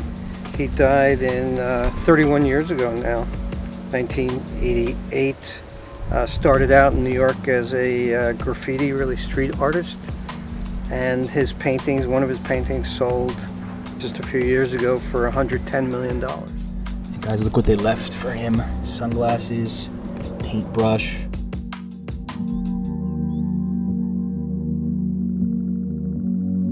We're about to enter the catacombs, which is one of New York's most unique event spaces. You'll see. It's now become kind of a cultural center of the cemetery. We have opera performances in here. We have artists exhibiting in here. And it's a wonderful space, wonderful acoustics. I wasn't kidding about the acoustics. I mean, my voice is just bouncing off everywhere here. Now this lights your face here. So we did an event years ago where we had volunteers dressed as angels with the roster of who was buried in each of the vaults, and they would ring a bell and read a name of a person who was interred here. This is the Steinway family of piano fame. This is the largest mausoleum in the cemetery. It has room for 128 interments on the main floor. Tranquility Gardens. This is one of the more modern things you could see here at Greenwood Cemetery.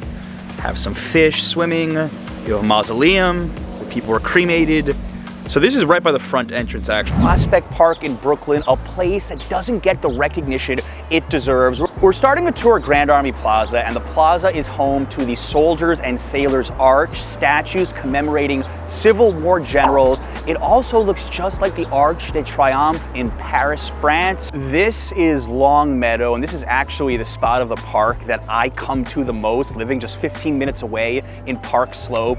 And not to be confused with Sheep's Meadow in Central Park, although sheep did graze here. As you can see, is just come out here with some friends, family, have a picnic, relax. At approximately 1 mile in length, this is one of the longest uninterrupted stretches of public park in all of the United States. If you're not into walking or having a picnic, there's an excellent bike path that runs around the park here. As you can see, people staying to the right, you can get a city bike, bring your own bike, rent a bike. You can go jogging as well. A lot of opportunities for being active here. The Boathouse, built in 1905. It's one of the most famous buildings in Prospect Park.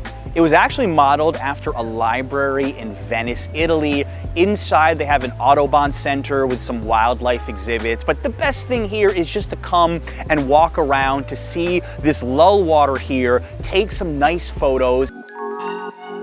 I actually thought this was closed. The Prospect Park Carousel, super famous, built over a century ago by Charles Carmel. Originally, this was in Coney Island, and this kind of design for carousels spread throughout the rest of the United States. So this is just a classic thing you should do if you have kids and you're visiting Prospect Park. This may be one of the strangest trees in all of Brooklyn. It looks straight out of a fantasy novel. Camperdown elm, planted here in 1872. It's one of the few trees in the world that originated at the Earl of Camperdown's estate in Scotland, and the branches grow horizontally instead of upwards. It's pretty unique and definitely worth stopping by to take a picture of. Concert Grove Pavilion. This just reopened after being closed for the last 7 years and underwent a $2 million restoration. The pavilion features motifs found in Hindu, Chinese, Moorish, and Egyptian architecture. This is Prospect Park Lake, 55 acres large, and one of the best spots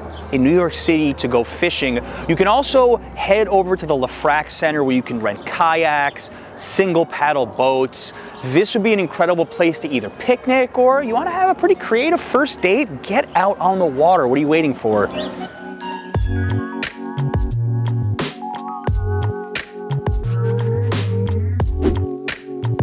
The Prospect Park Peristyle feels like ancient Greece right in Brooklyn. This Renaissance revival colonnade held up by Corinthian columns. And this is just a great spot to hang out. People are setting up an event here. Another one of those gems right in Prospect Park. Prospect Park Dog Beach. If you have a dog and you want it to swim, bring it here. If you don't have a dog and you just want to go to a spot that has a lot of dogs having fun, also a great option. This is one of the most popular attractions in the entire city. 70 floors above the city to check out one of the best views of all of Manhattan. Very important, you can buy your ticket online in advance. It's $40 during the day. They increased the cost to $50 around the sunset period. We're gonna check it out with as much light as we can, pre-saved right here, so you get to skip the big line. Alrighty, next up is 67. You should be there in about 43 seconds. I hope you guys enjoy.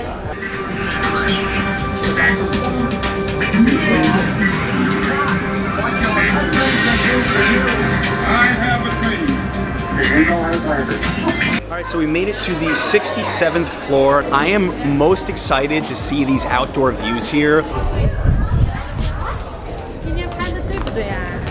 Wow. Central Park.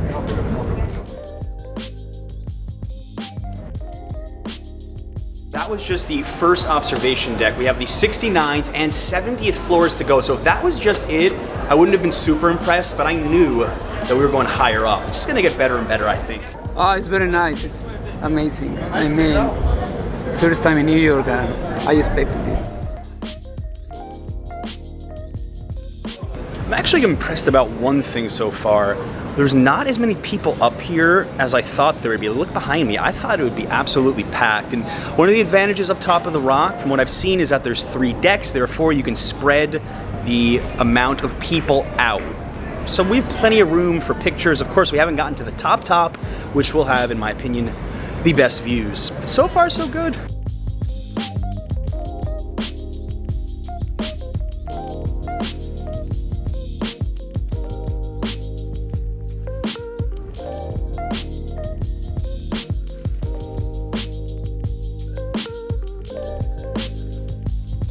All right, guys, really cool fact for you. And so when John D. Rockefeller Jr. built this up here, he wanted coming to work in this building to be an adventure and the top observation deck to be like being on a great ocean liner. So if you look at both sides here and the middle over here with the antennas, it almost looks like you're on the top of a ship.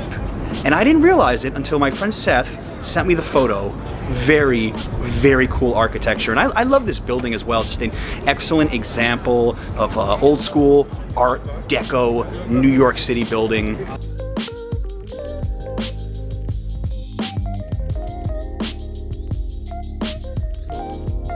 The new wing of the Museum of Natural History, the Richard Gilder Center. 230,000 square foot building on the western side of the museum, adjacent to Central Park. Admission if you live in New York, New Jersey, or Connecticut, pay what you wish. $128. If you are not from the area, highly recommend you pre-book the extras that we're gonna show you later if you're interested in them. This is the Kenneth C. Griffin Exploration Atrium, and this is the crown jewel of the Gilder Center. It's what you see in all the photos. You get a ton of natural light in here because of the large-scale skylights, the texture, color, flowing forms of this atrium, all inspired by canyons in the southwestern United States. And when you look from the outside, I don't know, I get this Gaudi-esque vibe for anyone who's ever been to any of his works in Barcelona.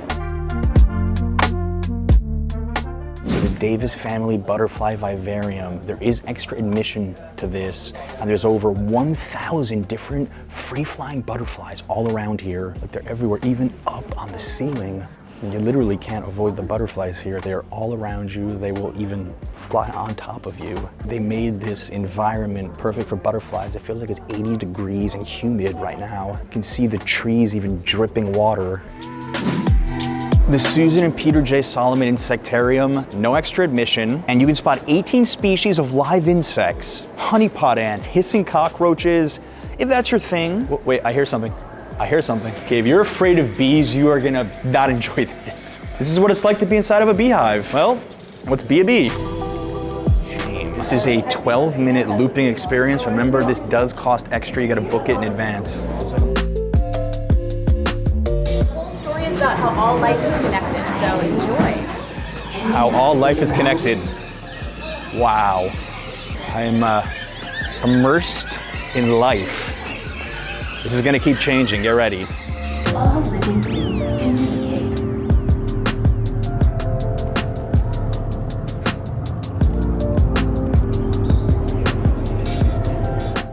The entire room is immersive here, everything. There is no bad seat in the house.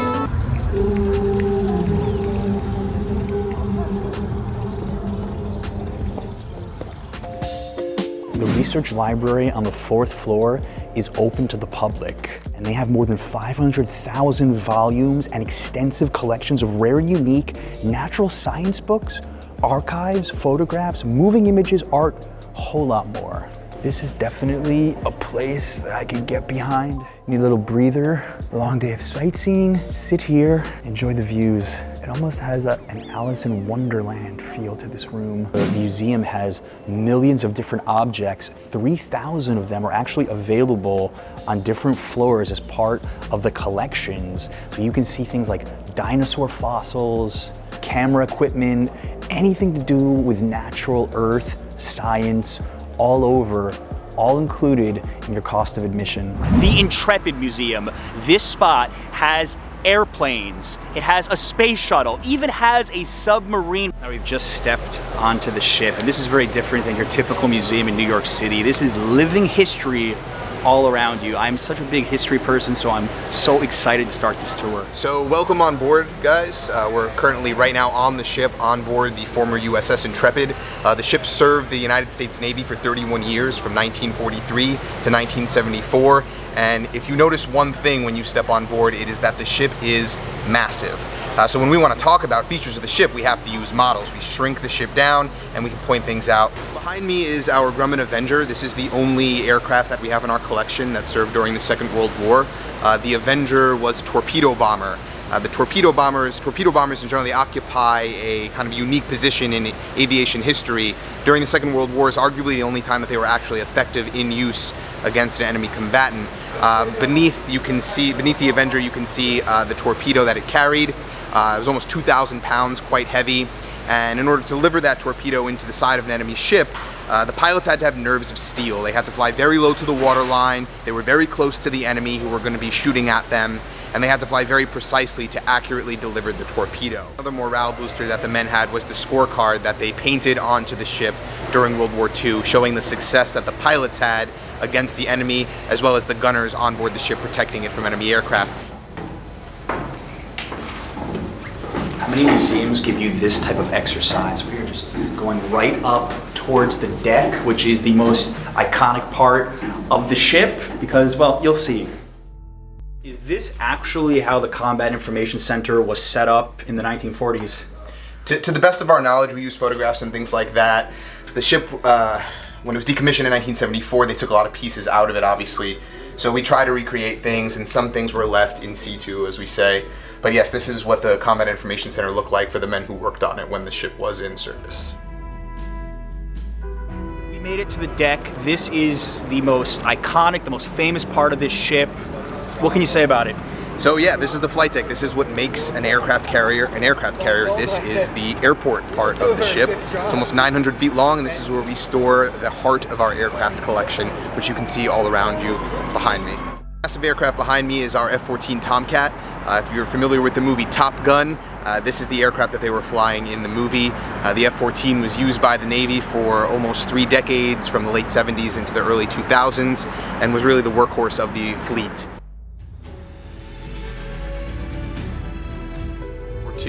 In 2012, as NASA was deciding where to put the retired space shuttles, we were lucky enough to receive Space Shuttle Enterprise.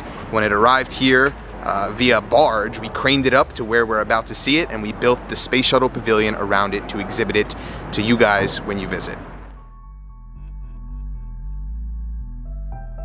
So we see Enterprise here behind me. Enterprise is a prototype. That means that of the shuttle fleet, it is the only shuttle that did not go to space. In terms of size and scale and what we're looking at, it is almost identical to all of the other shuttles. It's missing a few of the key components that would have made it space-worthy. This was actually in space with the Russians. It came down in 2005. It's a re-entry module. So unlike the Enterprise, which was, as he mentioned, just used for training and as a prototype, this was actually in space.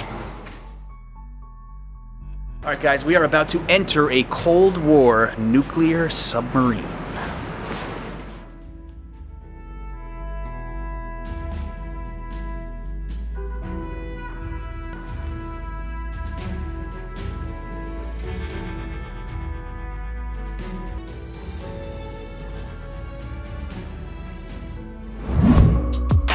Grand Central Madison just opened their $11 billion terminal last week. And while you may never be commuting from Long Island or Queens to see it, I still encourage you to check out some of the hidden gems inside. This is the longest escalator in the entire MTA system, going 15 stories underground in 1 minute, 38 seconds. This doesn't feel as steep as the 7 next to Hudson Yards does.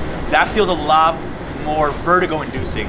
You know, there's actually 4 sets of these escalators that are all the same length, going from 47th Street to 43rd Street. Right on the Madison Concourse, you run into Yayoi Kusama's mosaic. It is absolutely beautiful.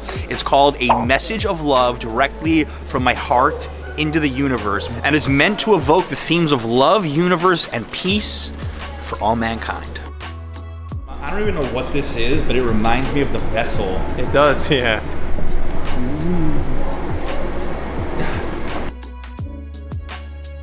There are 5 different Kiki Smith mosaics on this concourse, and they're all animal themed. They're bringing some nature underground here in New York City. Behind me is the Ford Foundation for Social Justice. Inside is a garden that is one of New York's best kept secrets. Wow.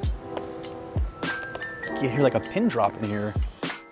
People that work for the Ford Foundation, this is an office building. Imagine looking outside your floor and seeing this. Like, I'd be inspired to work a little bit harder.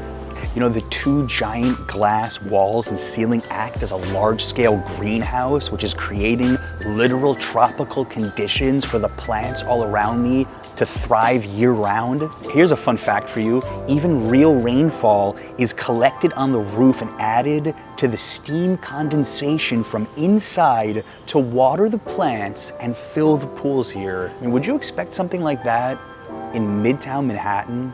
You can hear drilling coming from outside, and here we are in this rainforest oasis. They've got 40 different types of trees, shrubs, and vines all under one roof. And they also have a sensory section that enables people who are blind or with low vision to touch and interact with plants The sensory garden is devoted to creating a lasting, tactile, scented experience for all visitors. It's just so strange because I keep getting this feeling like I'm trespassing in some office building, but they actually encourage general public to come here. Grand Central is really close, right on this street, and I've walked by this rainforest, this tropical escape so many times and never even noticed it. Imagine just taking a friend here by accident, like, oh, I wonder what this is.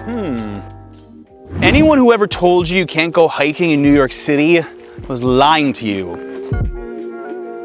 Jamaica Bay Wildlife Refuge has 9,000 acres, 20 square miles, open bay, salt marsh, mud flats, upland, field, and woods. It's actually managed by the National Park Service. You can find park rangers here. Walk into the main office, said, hey, I've got less than an hour. What should I do? And they said, oh, you here on a layover? And I said, what? Like, yeah, people come here all the time who have layovers at JFK Airport. Now, my idea of a fun layover would be going to an airport lounge and having some wine. But if your idea of a layover is hiking, you are really close to JFK Airport. This here is Jamaica Bay. We saw planes taking off down there. This refuge is one of the best places in the city to see migrating birds. In the last 25 years, about half of all bird species in the Northeast have flown through here. I saw a lot of people walking around with their binoculars. If that's a hobby of yours, you're gonna be in heaven here. In case you're pretending that you're somewhere like North Carolina, you just look straight ahead and you can see the Manhattan skyline clear as day. One world right there. If you're a photographer, this would be a cool stop too. And by the way, this entire pond trail, 2 miles, you probably could do it in, I don't know, 40 minutes less. We don't come here often enough, it's just a 10-minute boat ride. Yes, we should do it more often. We really should. We don't need this video as an excuse to go on dates, do we? Definitely do. Since this is the budget date, we're gonna pick a deli right here. Never even went inside, find a cheap lunch to go. All right, we spent approximately $21 on lunch for two. I got 2 tickets for Governor's Island, $4 round trip each. So for those who don't know, Governor's Island is 172 acres long, and it used to be a Coast Guard base. How you can come here any time of year, literally to escape the city. One of my favorite spots in New York. This is still part of Manhattan, but it honestly doesn't feel that way. QCNY Spa opened here last year. $98 is the lowest rate you can pay for 3 hours to get access to saunas, pools, amazing views of Manhattan. But this is the budget option of the video, so I'm sorry. I was actually afraid that the spa was gonna take up all the good picnic space, but there's a little spot of land here that we've always picnicked at in the past with just $1 million view of Lower Manhattan.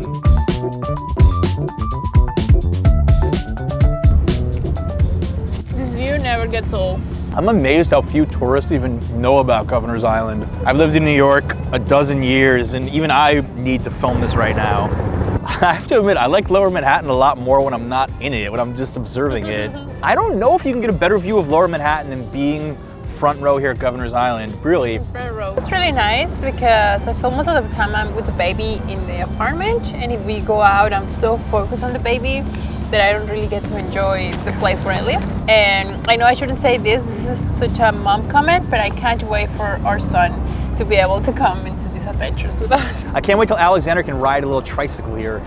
They have nicer bikes available on the other side of the island, but City Bike is so simple, $4.49 for 30 minutes, and you don't really need that much more if you just want to get a lay of the land. I rent a City Bike every time I come to Governor's Island. You have this epic view of the Statue of Liberty and Ellis Island right in front of you. It's like you can reach out and touch them. All right, what's the verdict on the date? Oh my God, that was so fun. I also did exercise. You exercised too, and it cost $19 a person.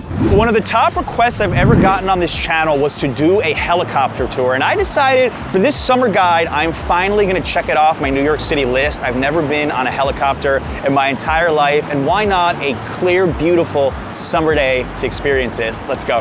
Almost ready. Kind of excited. As I said, never done this before.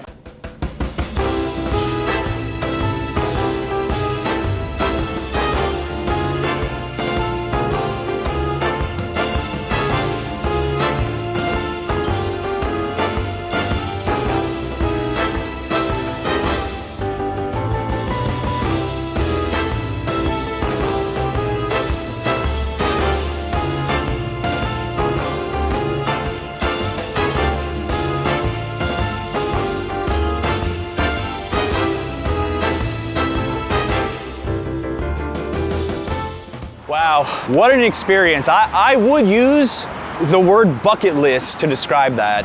So much to love about this. It was so fast. We got in there and onto the helicopter, I think within 10 minutes. You could communicate with the pilot. They were talking, they were basically narrating everything we were seeing. The views were like being at the top of an observation deck, but the entire time circling the city. And I'm not gonna lie, I may have teared up for a second when I heard Alicia Keys' New York song passing Central Park, just like inspired by those views of the city. That was unbelievable and completely worth every single penny that you'd spend on it. New York City has every type of tourist boat imaginable, from the free Staten Island ferry to dinner cruises, and we've done them all. But see, the city offers something completely unique. Onboard hot tubs. You've got to see this.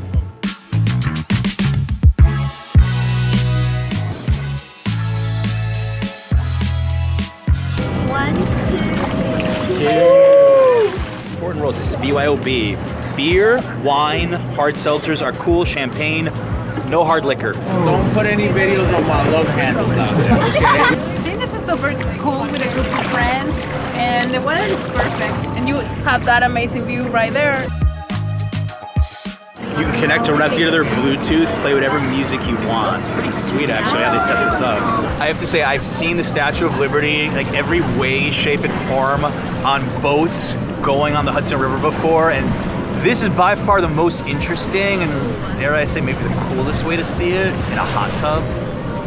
Playing Instagram husband for a living.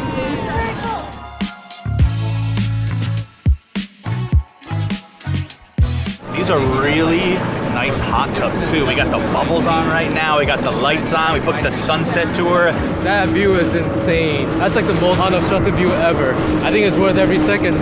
Freezing my butt off. I had no engagement party planned, but this might change my mind. You could rent out both tubs, by the way. Oh, I might have to, yeah. I feel like this is what billionaires do when they come to New York City. They rent something like this. But it's actually not unaffordable with a group of people at all. I think it's a good deal for all the things you get.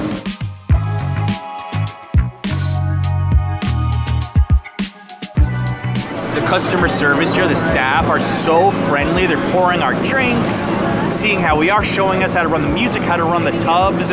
Really just top-notch operation for whatever special occasion you're thinking of. Book them, trust me.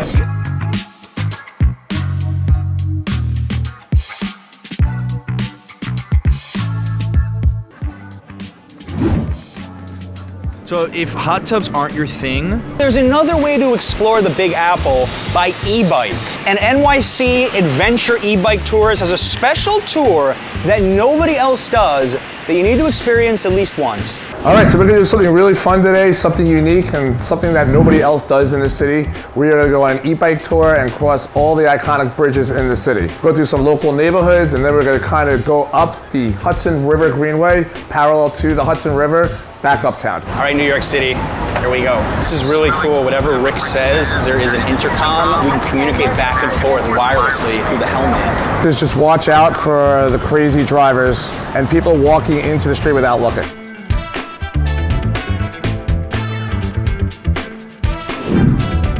So 59th Street Bridge, the first bridge we're on, and this is so cool because I see the Roosevelt Island tram coming past us, and I've only been on the tram. I've never biked or walked this bridge before, so this is already new things for me. Stunning, all right? This is called Queens Bridge Park in Queens, and we're right on the East River. We're just on the other side of Roosevelt Island, which is technically part of Manhattan. I've been on that side, Roosevelt Island. I've stared here. I've never actually been to this park. I want to take it in for a second. It's so peaceful up here, I got to admit. Let's hop on a bike and find some peace in this city. It's not too hard. Even though I know it's an e-bike, I'm still using muscles that I don't normally use. You know, this Pepsi Cola sign has landmark status. It does? Yeah, this is a protected landmark in New York City. This was here when I was a kid. This will be here when my kids have kids. This is actually one of my favorite parks in the city for beautiful views of the skyline right here. Not as busy as Central Park, and doesn't bake as bad, right? Central Park, it's just in the summertime, it could be stagnant, the air. It's just, you bake and you're sweating. This is nice over here. Our next bridge will be the Pulaski Bridge, which is just a normal bridge, which will bring us into Brooklyn.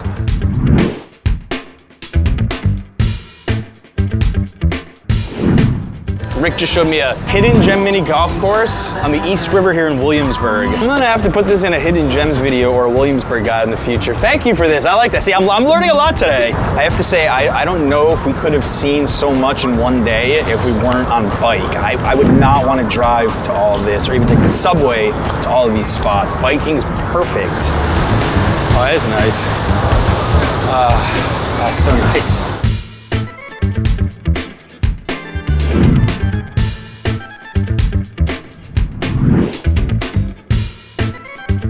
Williamsburg's definitely my favorite bridge so far. Plenty of space to cycle and the artsiest bridge too. I love this bridge. It's real artsy. You can see kind of a lot of the graffiti all over it. Something just like little beer cans.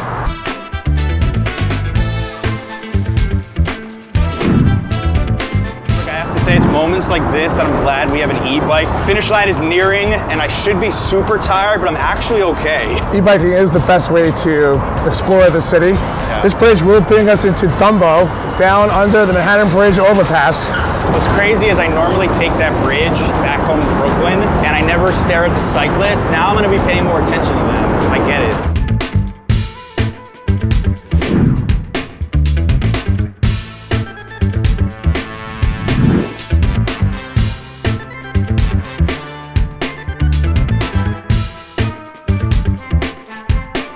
First time I ever cycled the Brooklyn Bridge and just being on it and looking up was stunning. And you were saying that biking here with all the tourists was just unbearable in the past. So the city built a bike lane on the lower level to the left over here because you can see what's going on the bridge right now. Yeah. Almost impossible to go on this bridge and ride safely through all these pedestrians. It's almost impossible to walk right here right now. And this is actually a normal average day. You come here during the holidays. It's twice as crazy as this. Gotta come early for this.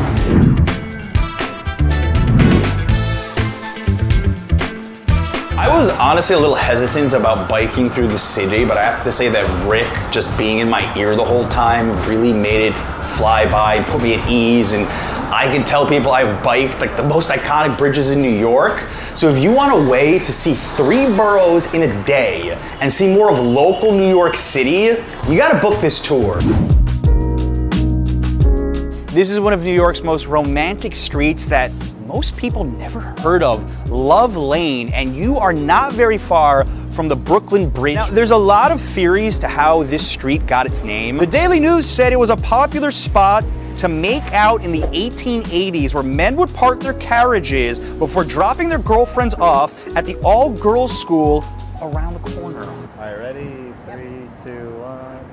And we just proved right there why this is one of the best Instagram spots in the city that a lot of people don't know about. That Love Lane sign could belong in the UK. Correct me if I'm wrong. It would be pretty cool to tell people I live on Love Lane. A heck of an address for an Amazon. Inside the M Social Hotel is a really amazing view of Times Square that many people don't know about. It's at a bar called Beast and Butterflies, and you've got to check this out. Oh, this is nice. It's actually a nice hotel. All right, I've been to a lot of rooftops in New York City, but I have to say, this view's unique. I can't think of too many where you were just staring straight on to Times Square.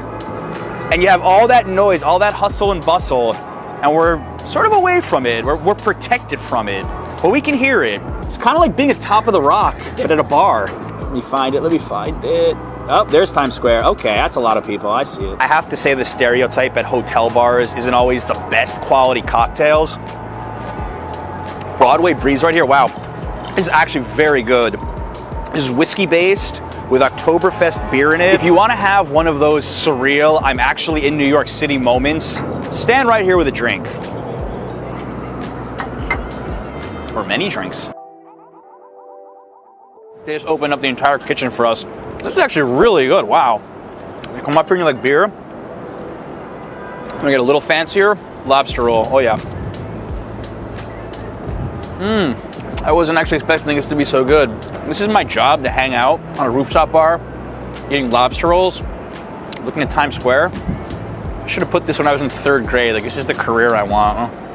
Teacher wouldn't have believed me. Let's explore New York's most unaffordable neighborhood. Now you may be wondering, where exactly is Hudson Yards? Located between 10th and 12th Ave from West 30th to West 34th Street. This is actually New York's newest neighborhood, opened in March 2019 at the cost of $25 billion, the largest real estate development in American history. The whole purpose of Hudson Yards was to build a spot where people could live, eat, shop, have culture, and office space all in one small area. And you honestly get a bit of a futuristic city vibe just strolling through. But this has not been without its controversy. Some calling it a billionaire's fantasy, ultra-capitalistic, a horror on the Hudson, on and on. Now, with all these amenities, maybe you want to live in Hudson Yards. I went to their website, and the cheapest apartment I could find available, nearly $5,000 a month for an alcove studio.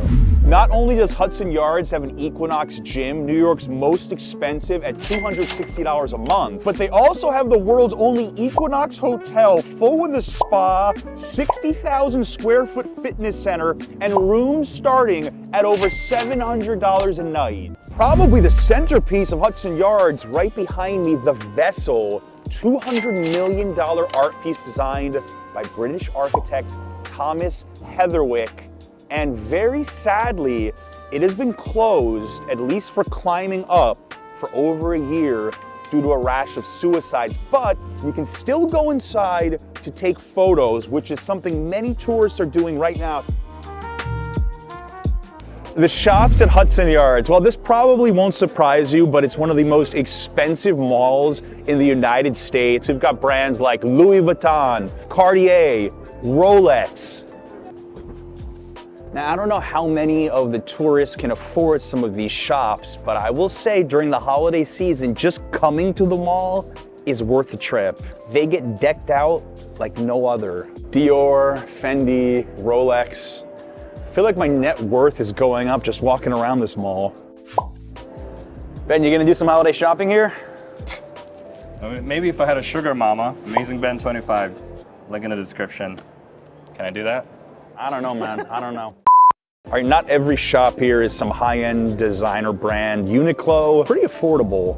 We keep talking about how much tourists love Hudson Yards. Well, the Edge Skydeck is located on the 4th floor. You go 100 stories up, $38 admission. We were here the day it opened, and it's still in my top 3 of New York City observation decks. So if you have the time and you're in Hudson Yards anyway, consider it. So one of the reasons that this area is swarmed with tourists is because the Highline ends here at Hudson Yards, and you can naturally go see the Vessel and do other things. I was walking here before and I had one of those strange moments where I thought, oh no, did I just wander onto some railroad tracks? But no, this is part of the Highline. So Hudson Yards actually takes its name from the MTA rail yard along the Hudson River between 30th and 33rd Street. And it was part of a Penn Central rail yard that once extended to 39th Street. Out here, many people don't realize, is the western yard of Hudson Yards, part of that $25 billion project, which still hasn't come to fruition. Yeah, so just 2 paella Valencianas and 1 lemon, 1 apple.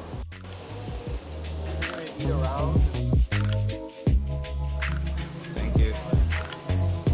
$47 for 2 paellas with 2 drinks. I'm curious, my viewers in Spain, how much you pay for a plate of paella. We've got paella Valenciana here. Chicken, rabbit, wow. Artichokes, green beans, saffron rice, tomato, rosemary. I think I got some rabbit. You know, it's not bad. The rabbit tastes gamey. I've been waiting forever to use that adjective for food, but I don't think it's worth $18. Not a bad meal for a cold day, but again, look where we are. You're not gonna find much cheap food in here, at least not this much protein. Paz manzana, muy nuestro.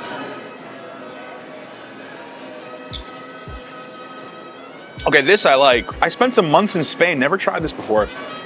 The good news about Mercado Spain is there are other options. You don't just have to go to quick serve paella spots. You can also go to a sit down restaurant. Might be better just for some dessert or small bites. but I am gonna finish this. There are so many coffee shops in New York City, Greenwich Village especially, but I'm gonna take you guys to Puerto Rico Importing Co. You go inside, it looks like a regular coffee shop, you can get ground coffee, all that stuff, but in the back lies a surprise, a little counter where you can actually order some of the coffees that they roast right on the spot. Let's go. The second you walk in here, you can smell that coffee aroma. Head right to the back for my favorite coffee in the village. This store has been in the neighborhood for over 100 years. This could be the most iconic place in the entire park. Whatever you're into, Washington Square Park is a must visit when you're in Greenwich Village.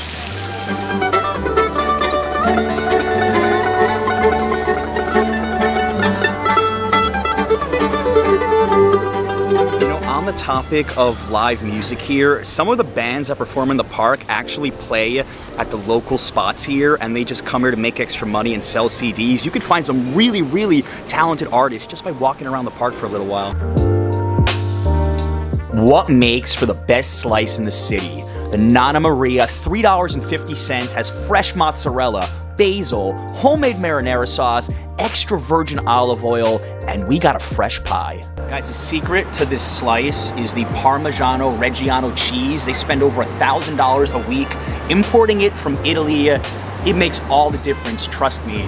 My favorite slice in all of New York City. You've just had one of the best slices of pizza of your life. Now you want to explore a little bit like a local. Walking around these quiet streets makes me feel like I'm on a movie set somewhere. Now, there's a reason everybody's stopping and taking photos here, and no, it's not because I'm super famous. I've been recognized like once. Anyways, that building right there was the exterior for Friends. It was their apartment, and I think that was supposed to be the coffee shop there. We're in front of 3 Lives & Co. Shout out to Yvonne Gordon, a travel writer from Dublin who suggested this place. I've actually never walked inside, but from what I've read, it's an old school bookstore that are increasingly difficult to find around New York City, so we're gonna step back into the past and see exactly what they've got inside there. Guys, look at the amount of travel books they have here. This is incredible. Where should I go next? 99.9% of people and all these people posing for photos, they don't realize they're walking over an art piece, which was installed in 1977 by an oral artist named Max Neuhaus. It's called Times Square, and there's a humming sound. It sounds like, I'll show you. If you walk by here, it kind of sounds like an alien is playing a xylophone, and it's actually pretty surreal because it's drowned in with all the other sounds of the city, the sirens, the cars honking, all the people. Yet every time I pass by, I always notice it. Normally I just ignore this. It's like I never thought it's actually some synchronized type of hum or music. Like a part of a New Yorker's cool club for knowing this fact. It's just a consistent... I'll be honest, I didn't even know this existed until I did research for this video.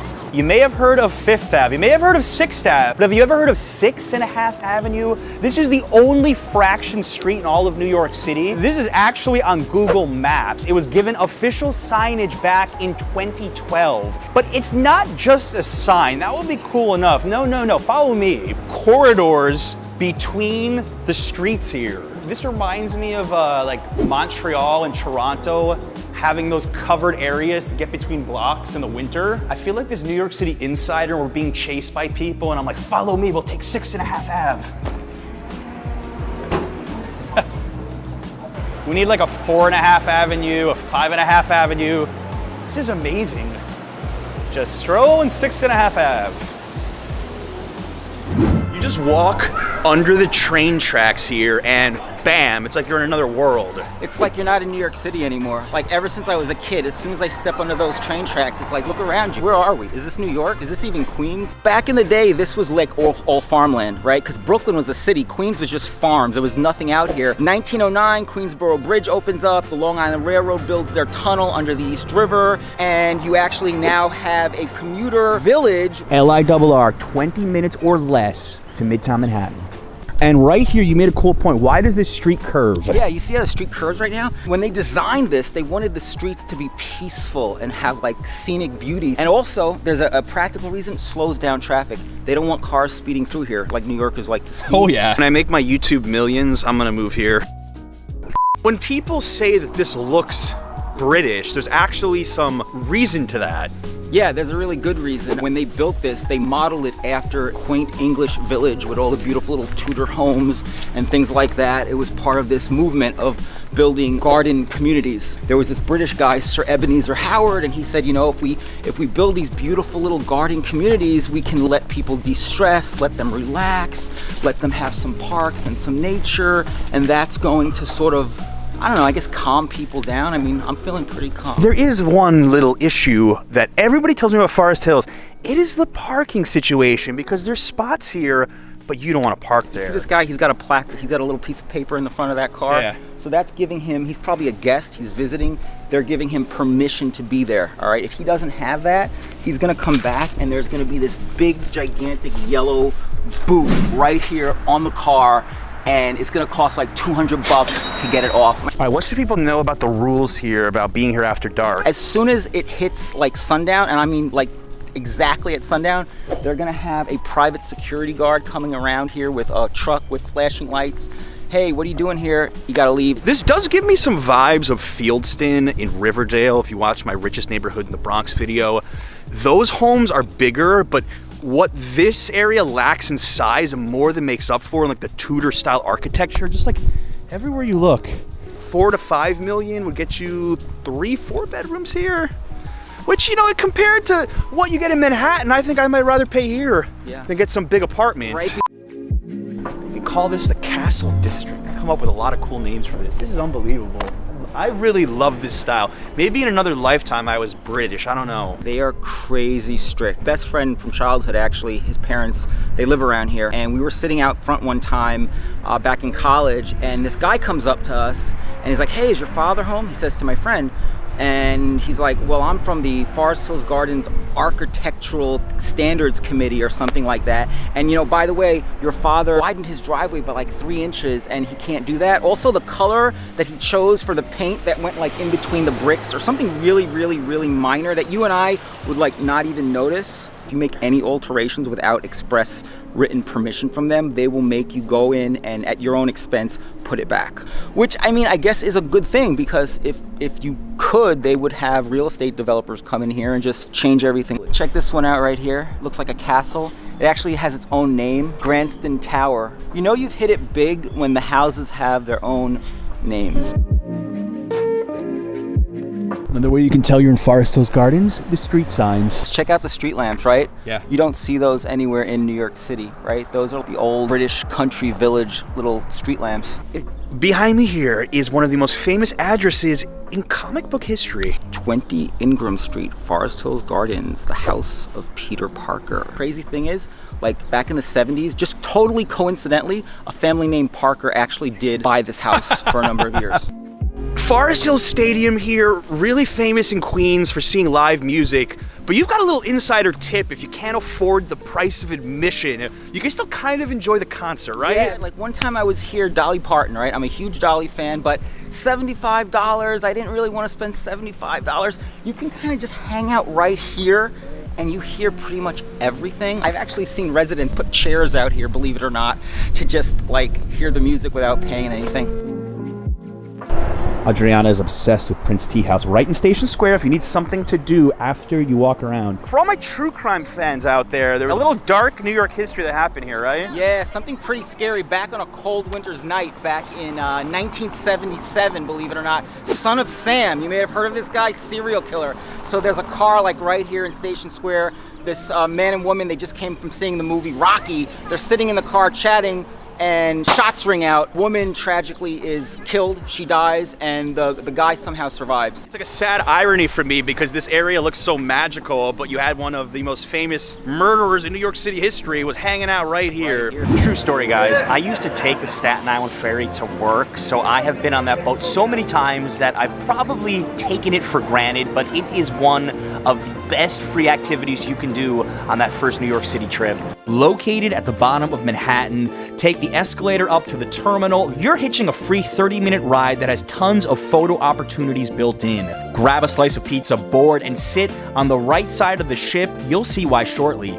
Wave goodbye to Manhattan and enjoy some incredible views of the largest city in the United States. Oh, remember why I said to sit on the right side? Get your camera out and boom, that Statue of Liberty shot you always wanted is right there. Feeling fancy? Head downstairs for another angle of the Statue of Liberty if you dare. Bonus tip, if it's the summer, catch a Staten Island Yankees minor league game. It's affordable, and if the game bores you, the views of the water won't. All my sports fans watching, you are going to love this store. People always ask me, like, what kinds of souvenirs should you buy when you come to New York? And I say, don't get some lame I Love New York shirt. Get something that a New York sports fan would wear. Just opened, coming up on almost 3 months now. I just love this kind of stuff. I'm big into sports history, fashion as well, so to incorporate that all together into one thing is really like an awesome thing, and I love to be able to share that with other people and get them into something nice and cool that they appreciate. If you were a customer, what would you buy? It all started with the vintage basketball jerseys. The 90s champion jerseys is like, it's a classic thing. Like, I mean, you can't go wrong with a Kobe from his rookie year champion jersey. I love the starter jackets. I'm a huge Mets fan, so this is a classic. The late 80s Mets starter jacket. It's like Davey Johnson be wearing that? Exactly. $60 for this Yankee jersey here? Like, they actually have really fair prices. My favorite player when I was a kid was Patrick Ewing. Oh yeah. I'm not an Oakland A's fan, Yankees fan, but I just want to see what this looks like. A little tight on me, but I mean, that's kind of how the cut is supposed to be. Yeah, that's how it's supposed to be? You know, because that's a late 80s jacket. So this is original late 80s with the tag still on. Never officially worn. It's from the 90s, this one? Yeah, definitely. Ben, what year were you born? I was born in 1999. So this jacket is older than you. It's actually, yeah. Definitely. Yeah. It is older than me, and look at this. They have a special pocket for your iPhone or iPad. Behind these doors is one of the best gift shops, stores, and art galleries I've ever seen in New York City. I hope you like monsters. I don't know what it is, but this store just brings a smile to my face. You don't have to be a kid to enjoy this place at all. I'm Serene Bacigalupi. I'm the owner and creative director of Leroy's Place. The inspiration for the space comes from these monster paintings that we make in-house, and the idea is that we've brought those monster paintings to life. So a lot of the curating sort of revolves around these like monster themes, and we carry all handmade gifts made by independent artists and designers. What I find so unique about this space is how interactive it is. I mean, you could just walk up here and we have like a little puppet. Right? Yeah. I can actually feed this tree a sandwich. Let me for you. Ready? Oh! Yum, yum, yum, yum, I yum. did not see that coming. I did not see that coming. This is one of the best gift shops I've ever been to in New York City. We call it our wood blockbuster. It's made by a woman named Catherine Winchester, and she does these great parodies of VHS tapes. So I love it because there's a lot of kids in the neighborhood and they come in and they're like, what are these? Remember the movie Gremlins? Of course. But this artist designed the makeup for Gremlins. This candle legitimately, if I closed my eyes and smelled this, I'd think there was a bowl of Fruit Loops in front of me. It's ridiculous. So this is our outdoor courtyard space, and we actually have a whole calendar of community events. So we host art openings, fundraisers, and right here on this X. Okay. All right. All right, Ben. 3, 2, 1. Well, at least just south of Brooklyn Heights, you might pass this sculpture garden and wonder what the heck is going on, because there's no way you're gonna walk past this and not stop and investigate. So this was actually bought by a Dutch American, turned this old warehouse in the 1980s into this eclectic sculpture garden. A lot of iconic works from around the world are here. We have the Easter Island head. We have a replica of Munch's The Scream. Tutankhamun right there. It's just really playful. That's why I like it. Now, this is private property. You can't jump over here and take photos. Be respectful of that. But you are free to come by and check out one of the quirkiest sculpture gardens in Brooklyn. Many people come to the Macy's at Herald Square for shopping. This is the largest department store in the world. It covers an entire city block. But we're gonna go inside to see something that most tourists have no idea about, and it's practically extinct anywhere else in the world. You have to come to the 9th floor to find this, one of the world's last remaining wooden escalators. Built by the Otis Company between 1920 and 1930. You can even see the wooden slats right there. This is like a throwback to a bygone era. This is like riding on a literal time machine. That just feels different to step on this. Wow. There's one working right there, going up, and then the other one is working. So I'm counting 3 right now. Whoever the spouse is that likes to shop, leave them here, and you can just ride the escalators. It's pretty fun. It's pretty cool. Those escalators look so boring compared to this. This is our first New York show post-pandemic. All right. I mean, this is unbelievable.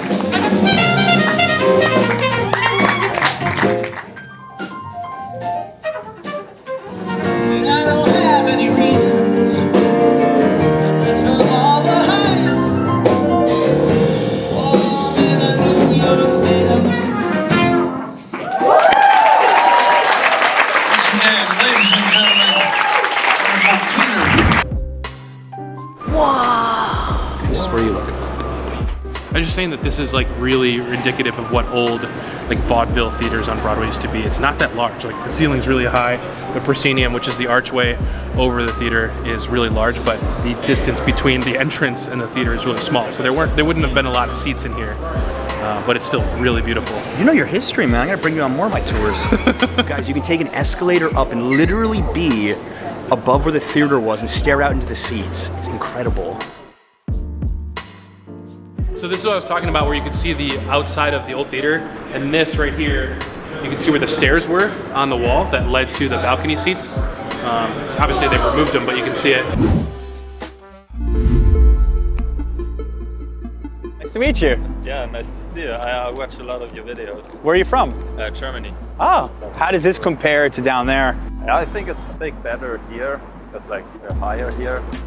Well, I just ran into a tourist and a viewer who saw me mention the Brooklyn Heights Promenade in another video, and he said how he liked it so much. And most tourists just go to the park down there and Dumbo and don't walk the extra 10 minutes to this beautiful promenade with higher views of the Manhattan skyline. Up here, it's typically just joggers and locals, plenty of space to explore. I think coming to the Brooklyn Heights Promenade needs to be on your New York City bucket list, even if you don't explore the rest of this neighborhood.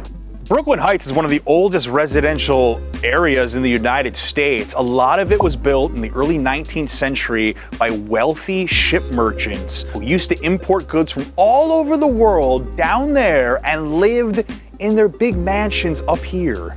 If you just want to walk around one neighborhood in New York City that's gonna wow you, Brooklyn Heights might be it. Inside the New Yorker Hotel is one of the best little free museums that many New Yorkers don't even know about. Take the public escalator downstairs. Never been here, right? Never had a clue that this was even accessible and had a free museum. It's not a very big museum, it's just a little corner, but that's all you need here. Good for 5 or 10 minutes. A lot of people don't realize this, but the famed inventor and physicist Nikola Tesla spent the last 10 years of his life living at this very hotel, the New Yorker. The hotel was named his room and a study after him. In fact, he had such an obsession with the numbers 3, 6, and 9 that he would walk around the hotel block 3 times before going in. And of course, his room number was 3327, a multiple of 3. No shock. Unless you're staying at the hotel, you can't walk by his study or his old room, but you can enjoy this little exhibit here. I see some old cups and there's a teapot there. I think this is a lot of the stuff that was actually in Tesla's room.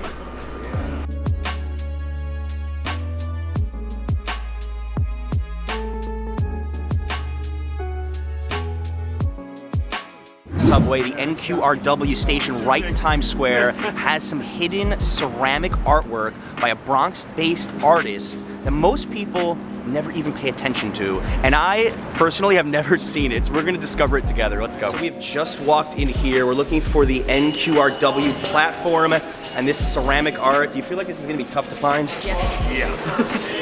We don't know where we are right now. We're gonna figure this out, I though. especially don't know where I am right now. They especially have no idea. All right, so we have found the ceramic murals. Check this out. Broadway. What else do we got? Guys, what's your interpretation of this? This is the chef from The Little Mermaid. So many people are just jetting by, commuting to work, or just on their way somewhere else, and they have no idea of all these cool things going on. That's really good music too, wow.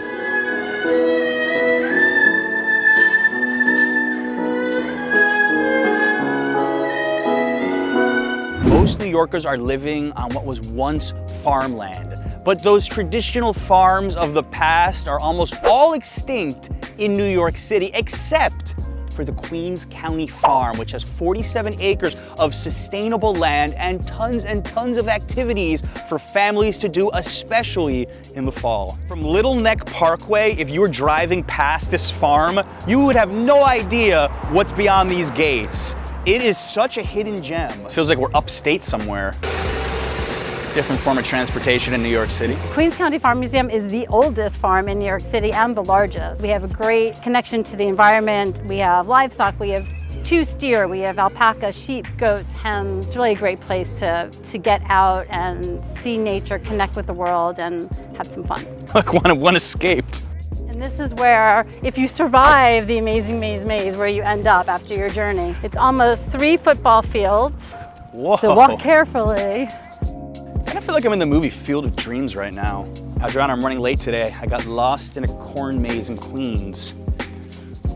Kind of corny. Kind of corny? I don't think I've done this since I was a kid.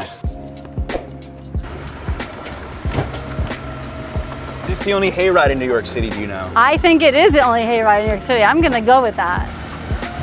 The Bateau New York Premier Plus Dinner Cruise with City Cruises. If you've got a big moment to celebrate, this is where I'd send you. Departs from Pier 61 at Chelsea Piers. Pure class. We've done this before, actually. This is pretty romantic. I liked it the first time we did it, and now that I'm back, I am so excited to do it again, and you will see why. It feels like we're on a French river cruise in Paris. We got a welcome champagne toast. The nice thing about this cruise is that your dinner is included in the price, 3 courses.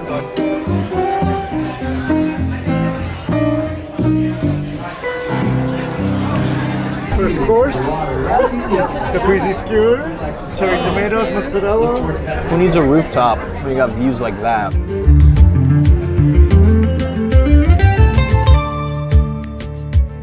You get full access to the boat. You can literally jump out whenever you want. I think that's the best part of this cruise. Definitely, the view, it's awesome.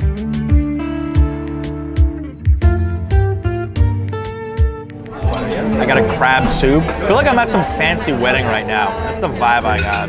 Even if you don't enjoy the food, which I think you will, I mean, just to turn your head. It's kind of crazy. This is my favorite part, one of my favorite parts, going under the Brooklyn Bridge. We're literally under the Brooklyn Bridge right now. After our son's birth, I think this is the nicest video we've seen on her phone. That's a good thing about drinking right now. Wine warmed us up for this. Now, while this is the most expensive thing we're doing on the video, do you agree that this is actually a really good value when you think about it? Yes, it is. You don't just pay for the food, you pay for the view and the whole experience. And I've had a lot of viewers ask me in the past, where would be a good spot to do a proposal? This is one of the places I tell people would be proposal worthy. You can propose again if you want. Yeah, we're already married, but like maybe here actually would be the spot. Just like right now. Take notes, gentlemen. I got sea bass. I was thinking, all right, we're on the water. It's my entree here. This is what it's all about. Out on the East River, all of Manhattan that way, nice seafood. That's what it's all about. Life is good. Life is good.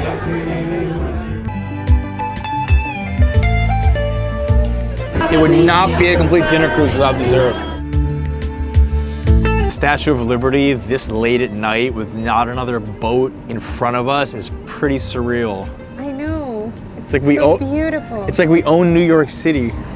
Green Acre Park is one of 2 urban parks in Midtown East that are absolutely amazing, and a lot of people don't even realize that it's right here. Now, you can hear the waterfalls from the outside, and when you turn into the park, even at night, it's illuminated, absolutely gorgeous, the perfect respite from a busy day in Midtown. Just come in there, you know, sit down, eat a meal, enjoy the peace and quiet that honestly is really tough to find in this part of Manhattan.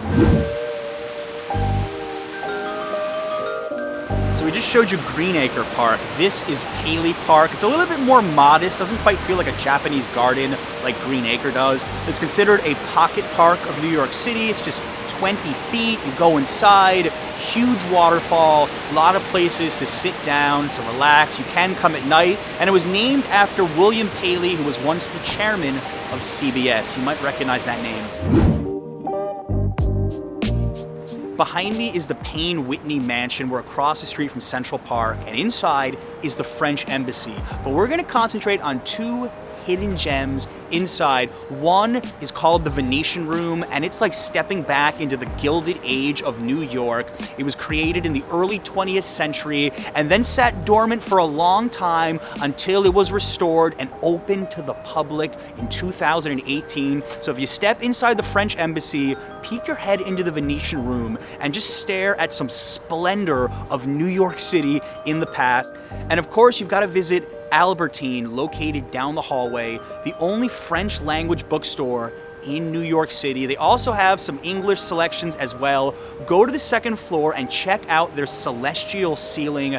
Absolutely beautiful and just a really peaceful place to walk around and pretend that you can understand some of that French, because I took Spanish in high school. If you're as big a fan of public art as I am, Bushwick, Brooklyn is a must visit. We just shot a neighborhood guide to Bushwick last week, and you could absolutely take a self-guided tour and just wander many blocks admiring the work. And the majority of these pieces are actually commissioned, some even by the businesses housed inside for promotion. Believe me, you'll snap so many photos, it's overwhelming. And the great part is that the art is always changing. So if you come back in a few years, you may see something new. Yes, this is absolutely free with 3 locations in Manhattan. We tried out Pier 26. Sign up is super quick and easy. Even the sunscreen is free. So what are you waiting for? Grab a paddle and get in there. If you happen to have a sunny day like my twin and I had last summer, it feels pretty surreal just kayaking away on the Hudson, no charge at all. When we enter the subway, we've got headphones on to try to avoid all the sights and sounds of New York. But what if I told you you could make your own music? So this is called Reach New York, an art installation built by Christopher Janney in 1995. When you look at it, the air ducts are really speakers, and the holes actually contain motion sensors. You put a hand up in front of one of the holes and you'll trigger a sound. You can move from sensor to sensor, playing a different sound on the instrument as you wait for your train. We've got a special guest, Action Kid, native New Yorker. What do you think of this? I mean, this is pretty cool. Gives you a little bit of a thing to do while you're waiting for the train. And sometimes it just plays spontaneously. It's a little bizarre. It's kind of X-Files, like the truth is out there. It kind of feels like Twilight Zone. You could even you could play a little song with your friend. You want to try? Let's go. Yeah, you can.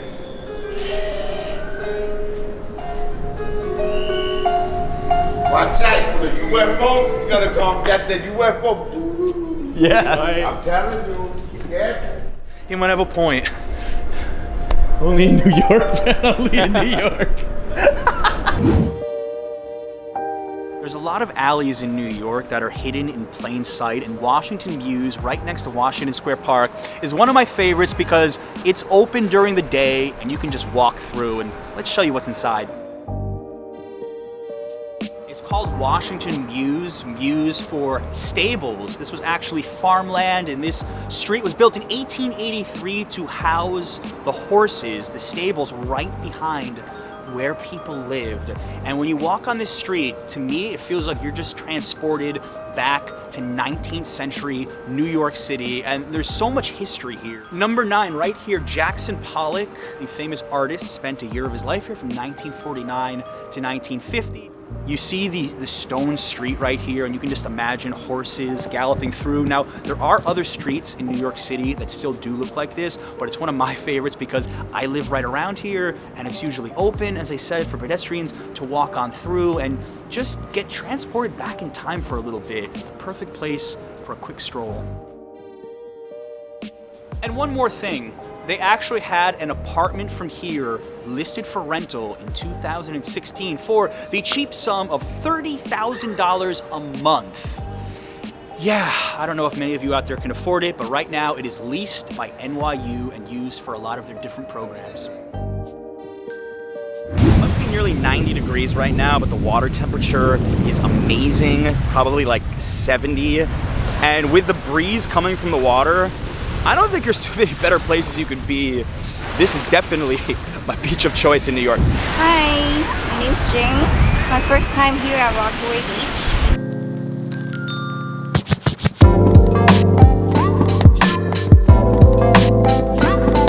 Beach. Too strong for you? To knock me over.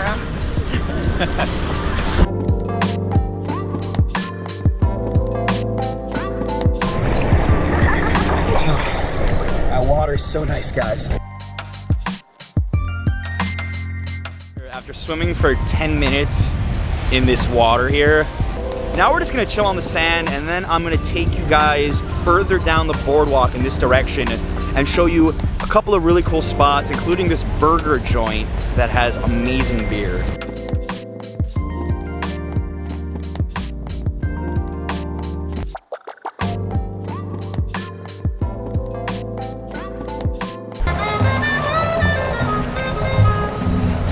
Walking up the boardwalk now, almost at that place I was telling you about, made a few stops, and smell the burger and beer. I'm so hungry right now. This beer is gonna go down really well. You can't smell anything? But it could be because I have a cold. She has a cold.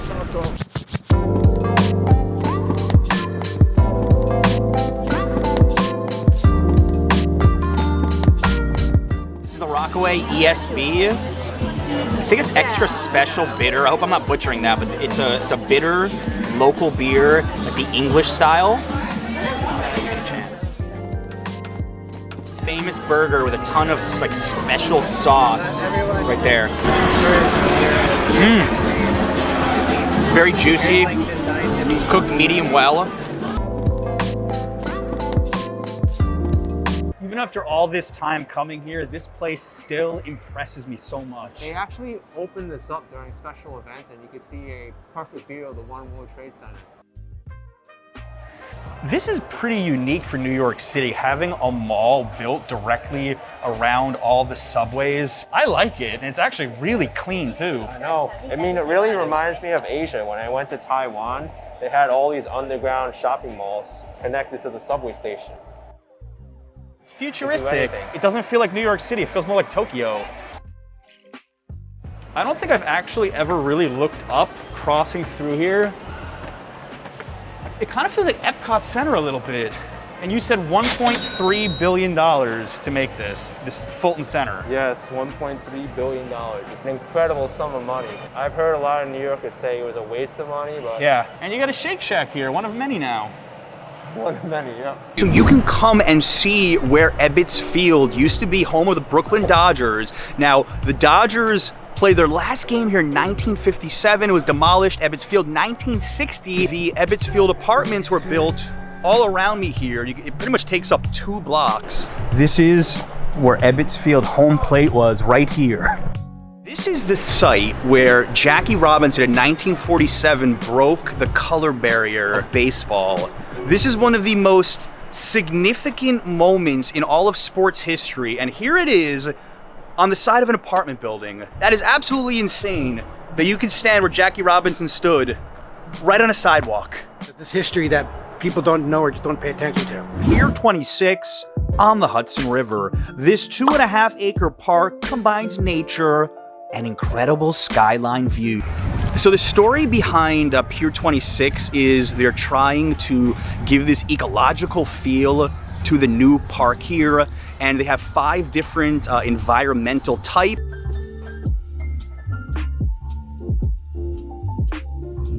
But it feels really relaxing, and today it's a little bit gloomy and makes it look a little bit sad, but it probably looks really beautiful in a sunny day. All right, now that's what I call lunch with a view, huh? Oh yes. This is a great spot. You buy lunch somewhere and just bring it here. Over my shoulder, they have these beach chairs, and I believe they put them here, if I was to guess, to watch the sunset. Your eyes, you can actually see the statue. With the camera, you won't be able to see it very well, but you can actually appreciate it from here.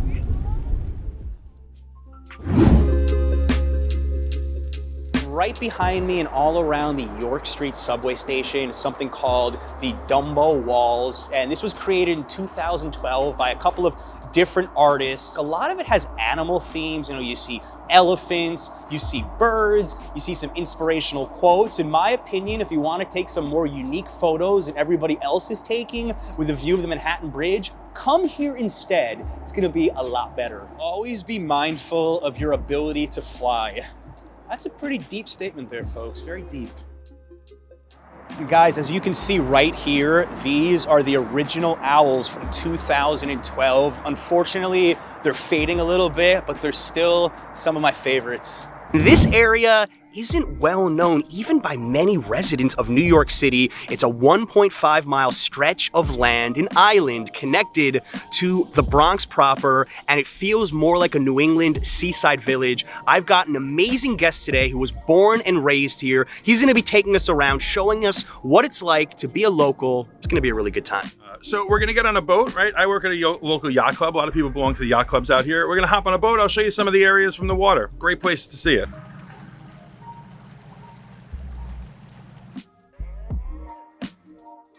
So Michael, I've had a chance now to actually look around City Island a little bit walking. Yep. This does not feel like New York City at all. This feels more like a little New England village. Oh, right. If you're gonna die, this is the place you want to spend the rest of your death, right? All right, guys, let's get inside the cemetery. I never thought I would say that. Let's get in.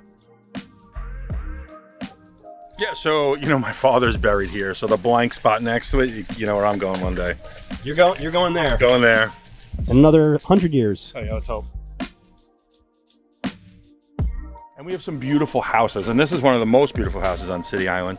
There's been some films filmed here, like Royal Tenenbaum, some other things I can't think of at the moment, but it's really just a beautiful house with a beautiful view. So if you're looking for some good real estate, City Island's the place to find it. All right, Michael, we are in front of a toy store, and you insisted that we stop here because it was so different. What's up with this place? Well, it's 239 Play, right? It's owned by Dan and Raina, and this is just, they have all vintage toys, really cool stuff, and this is a pretty old building. It's been here forever, and they just really have repurposed this building and made it an awesome toy store. You have to check it out. Generally vintage stuff, and the building itself is 150 years old, or give or take around there. So it was almost perfect that we're selling old stuff in an old building. Winter trip to spring training 1988. No purchase necessary. We're about 30 years too late for this one. So Michael, I knew that coming to City Island, this would not be a video without getting some of the famous seafood from here. We're at Tony's Pier Restaurant. Yep. What made you take us to this spot? Well, you know, these restaurants at the ends of the island, they're famous. They've been here forever. You want some good fried food, this is the place to get it. Let's do it. I'm starving right now. Let's do this. All right, we can already smell the seafood the second you walk through those doors. That salty goodness. So if you are born here, you're a clam digger. If you move here, you're a mussel sucker. So I'm a clam digger. What does that make me? That makes you just some schmo that's visiting. Fried shrimp, cornmeal crust. Excellent. Probably some of the best fried shrimp I've ever had, actually. Too many tourists just go to Tribeca to see the Ghostbusters firehouse, but they skip the New York City Fire Museum, which I think is way better. This was actually an old firehouse.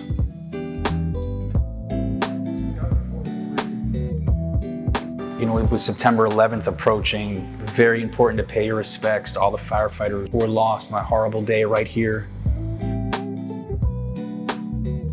Made right here in New York, 247 Water Street. So this is how they used to do it. They just wheel it. Yeah, that's it. Pull it. Mid-1800s, this was actually used to put out fires in Staten Island. If you've ever seen like old movies, they use stuff like this. Wow. Even have the fire hydrants in the elevator. Wow. Can't say I've ever seen that in an elevator before. Dude, look at this. All of these were pulled by men with the exception of the chief's sled. That belonged to Chief Kroger. Still preserved too, wow. Oldest engine. Yeah. I think these helmets are absolutely fantastic. They're so ornate and detailed.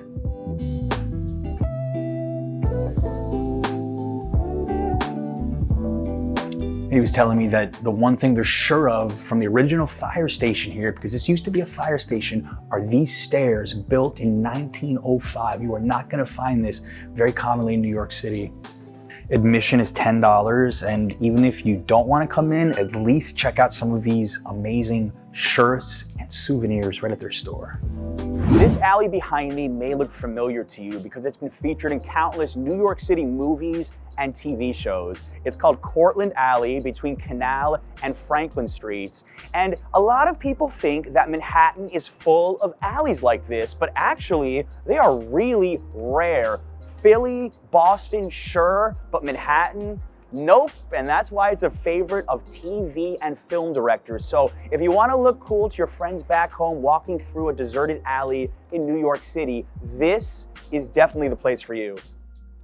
This is where the bad guy is about to jump out at any second from right there. I don't know if this was used by a TV show, but that looks like the police chalk of a body.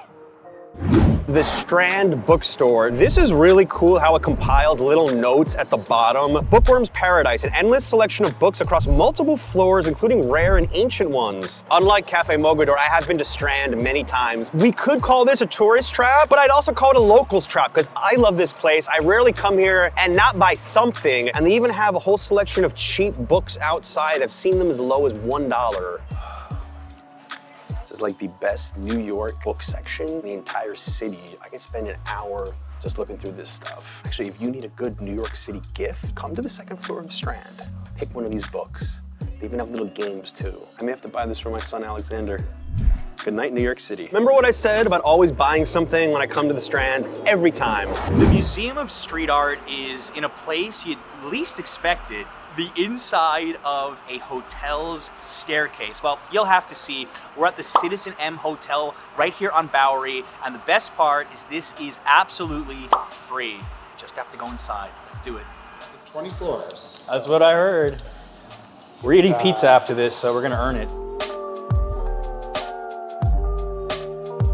It looks like an emergency exit, but this is actually the museum.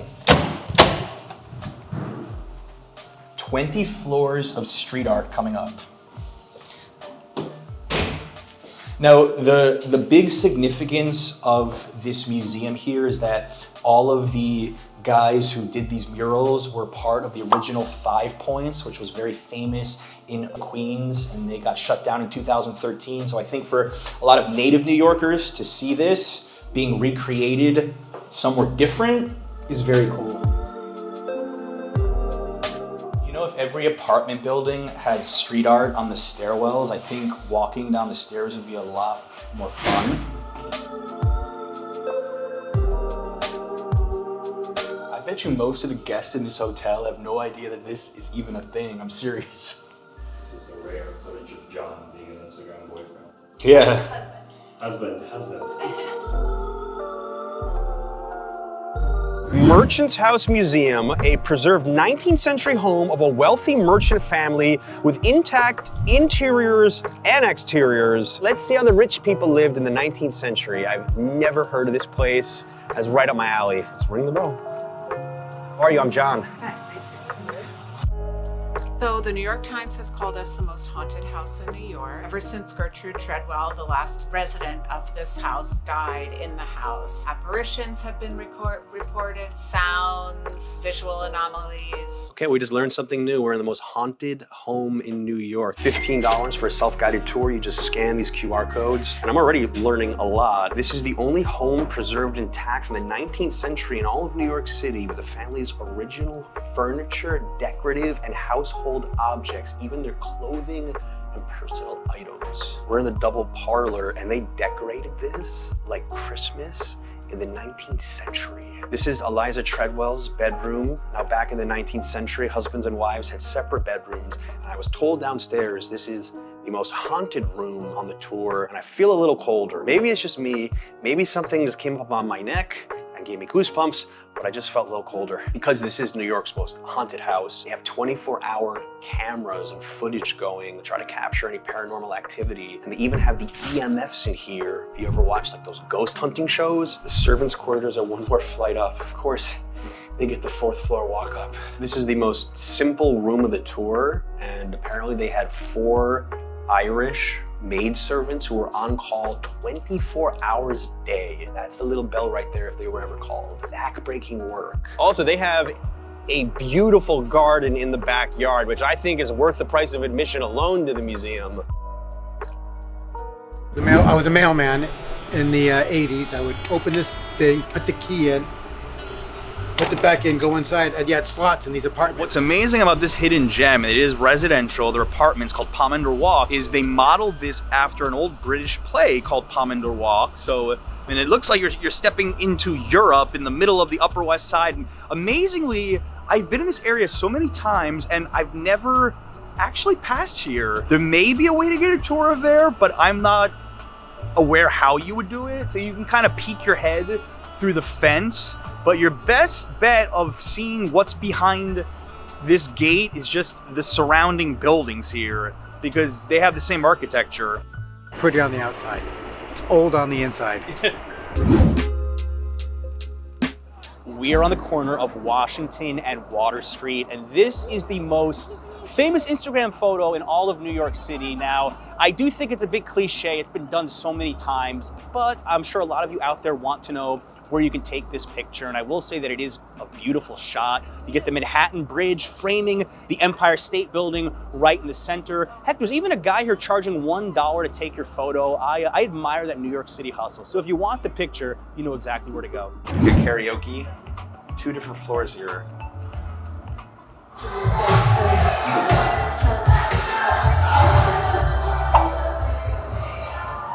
Sanitized microphones and a tambourine.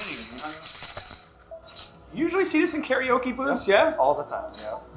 But they also sell Louis XIII for $9,000 if you're interested. Oh. You have to pour for me because you're younger, right? Because I'm younger, yes. Wow. So I like these rules. Ooh, that's good. see, that's why it's dangerous, because it doesn't taste that strong. Exactly. It barely tastes like alcohol, especially because it's peach flavored. I've had soju before. I need a little more of this to sing. All right, me and Ben. Ooh. There's only 2 ways I will ever do karaoke. 1, we need some liquid courage. 2, I have to be with at least one person singing at the same time, because then nobody's concentrating on how bad I sound. I can feel the tension. We had cut it with a knife. I know it's more than friendship. I'm so bad. Sweet Caroline, da da da. Get caught in the rain. I will run into the midnight sun. If you're a fan of Broadway shows and you want to go to the source where a lot of costumes are bought, check out the Feather Place located above me on the 3rd floor in the Garment District. This place sources different costumes for Broadway, carnivals, burlesque shows, and a lot of people have never heard of it. Well, until today. You actually have to call them to get in. I feel like we're about to go to a speakeasy bar right now. Guys, seriously, if you are going to any sort of a costume party, you want that 1920s look, you can come here for this, and you're not gonna find these sorts of items at your average costume shop, trust me. I mean, these are the sorts of items that you're gonna see on shows. You can buy them for yourself. Look at my head. I just became like a rooster. I can't even recognize you anymore. I don't know what you are. You're just very colorful. You'd be the life of the party right now. Economy Candy has been open since 1937. This is one of the city's most famous candy stores. They have a selection of goods that you really can't find in many other shops. We're gonna go inside and see exactly what we can find. I'm trying to find something that would be actually like difficult to locate. Thinking bulk candy, gummy bears, sour gummy poppers. She said that her dentist is angry at her for working here. For life's boo-boos, chocolate aid, milk chocolate band-aids. Mind you cut yourself in your... I think of all the places on this video, if you have kids, this is the spot to come for sure. As an artist, I love this one.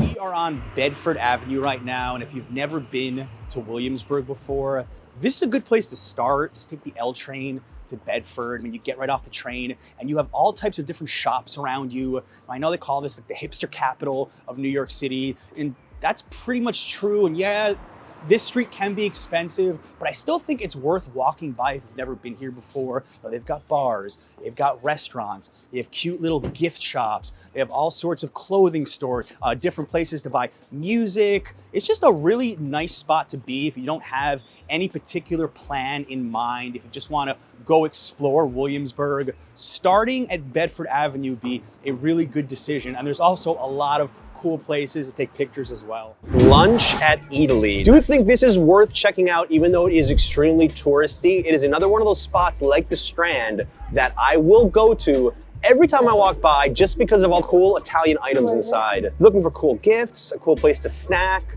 coffee. This is it right here.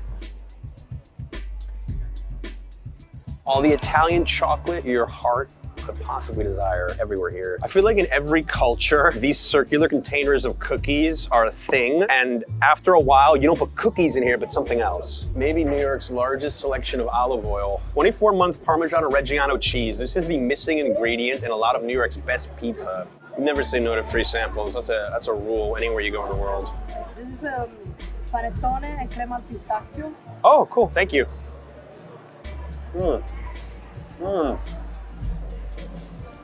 Samples normally don't taste that good. So instead of lunch, we're going to do an espresso shot from Italy.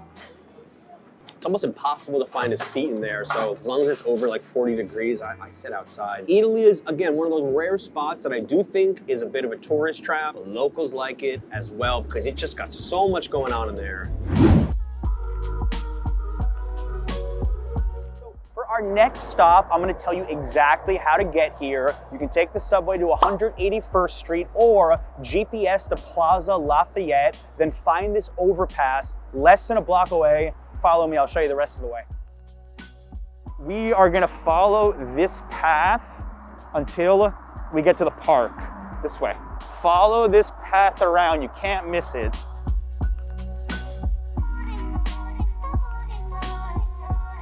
The Brooklyn Bridge, the Manhattan Bridge, they get all the attention, but honestly, the GW Bridge, from this view, is very nice. You can start to see the lighthouse from here. And this is the Little Red Lighthouse, one of the last remaining lighthouses in Manhattan. And as I said, the fun part is getting here. It was built in Sandy Hook, New Jersey in 1889, moved here in 1921 before the GW Bridge was even built. 10 years later, it was operational until 1947, and it's now in the National Register of Historic Places. Occasionally, there are tours that you can take with the Parks Department, but I just like coming down here and admiring a lighthouse under the George Washington Bridge. There's something very romantic about this, something unexpected, an amazing place, certainly to take photos, and definitely just to go for a little hike to see something very unique. But if you just have a big group of friends and you like beer, I highly recommend coming to Brooklyn Brewery. This is one of my favorite beers in general in New York City. I'm always ordering their beer at a lot of different bars, but actually come to the source gives you a lot of different options of things to do. They have different games that you can play. I was playing Sonic the Hedgehog. They have board games. An amazing spot to come with a group of friends if you want to just start a night out in Williamsburg and you're not sure where that night is going to go. Begin that night here at the Brooklyn Brewery. Trust me, you won't regret it. We're in front of Koneko right now, which means kitten in Japanese. This is New York City's first Japanese-style cat cafe. And if you're missing your kitty from back home when you come to New York, or you just like cat cafes, this is a great spot. Let's check this out. And as you can see, it is cat themed everywhere. I mean, the whole place is just crawling with cats on the walls. And of course, we're gonna meet them in the back shortly.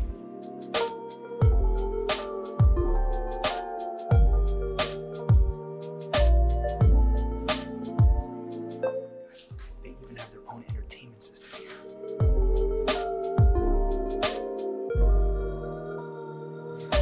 Guys, not only can you order a sake here, because of course it is Japanese cat cafe, you can also order coffee. And if you ask them, they will happily make some cat art in the coffee. A really cool surprise. We're taking somebody here. Check this out. Good coffee too.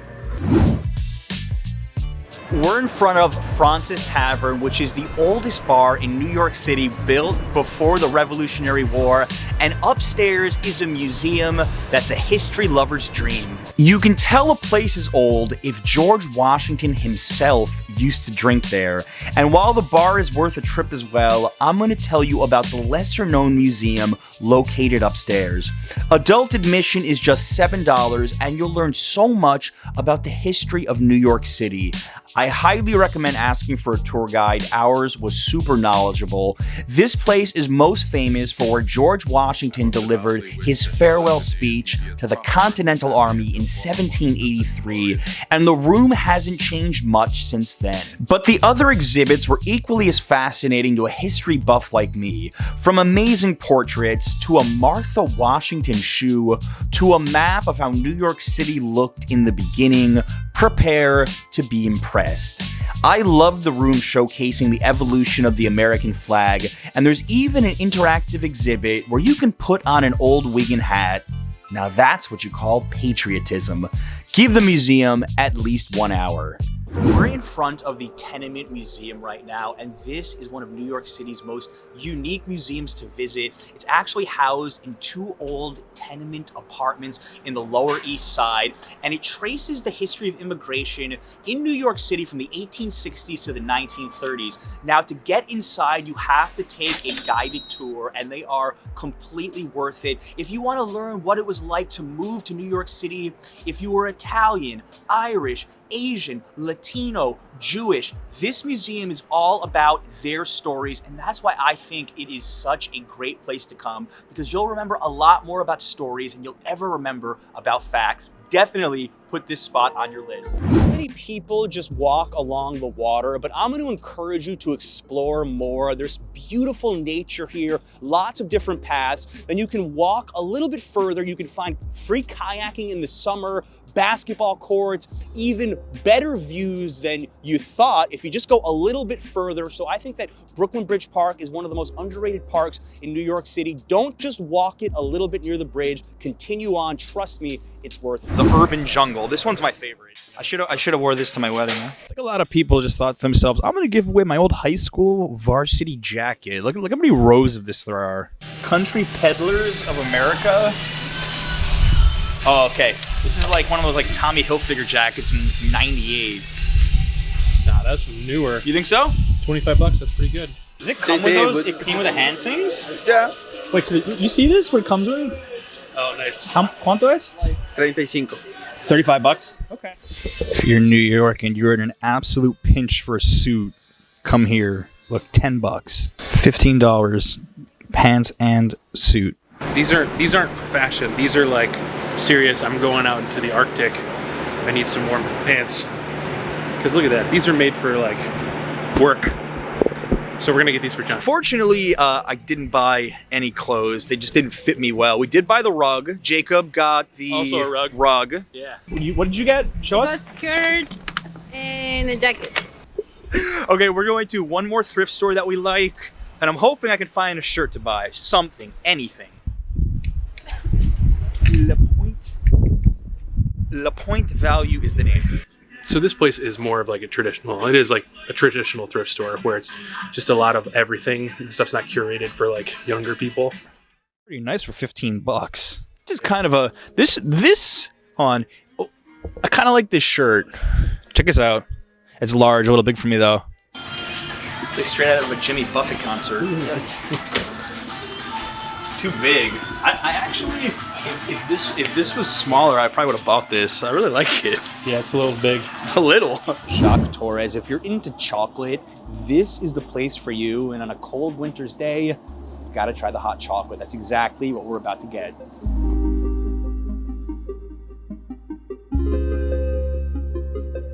I don't know how you can come here and not buy 5 things. I want to buy the whole store right now.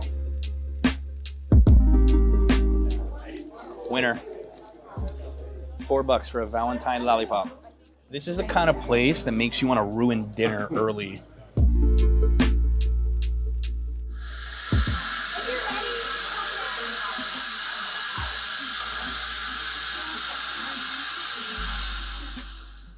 New York chocolate blueberries. The gifts just keep on coming and coming every place we go to in Dumbo. This is my favorite store in Dumbo. Like, just put that on the record. 60% dark chocolate in this hot chocolate.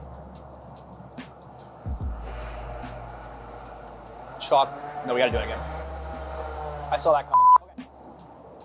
So rich and flavorful. This is City Reliquary, and the museum was actually in my 5 museums that you need to visit that you've never heard of video. And I just love coming here. It's only $7. They're only open from Thursday until Sunday, and they specialize in quirky and weird things that originated in New York City, like old seltzer bottles and baseball cards and different pictures. They have some interactive things inside. You can get a free guided tour if you want whenever you come here. Even from the outside, you can see sort of what they specialize in. For example, they had a milk carton that was sitting on top of an old phone booth for 400 days. So if you're into the weird and the quirky and you like New York City a lot, I think stopping over at City Reliquary is an amazing idea. Also, don't forget to go to the backyard. They have a really cool tribute to the Statue of Liberty that I think you really need to check out. This is Domino Park, and it's about a quarter mile along the East River, and it is definitely one of the best parks and urban areas in New York City that a lot of people haven't really heard of if they come to Williamsburg really quickly. But I'm here to tell you, it is so cool. It actually ties in the old Domino Sugar Refinery, which was right behind me, into a lot of the architecture here. So it's not just a boring park. It's actually got a lot of really cool elements, different places for you to walk along the water or to get amazing views of Manhattan from the Brooklyn side. You could easily spend 30 minutes to an hour here just relaxing, especially on a warmer day than today. Very nice. I actually had barely ever been here before. This is definitely somewhere you need to come when you go to Williamsburg.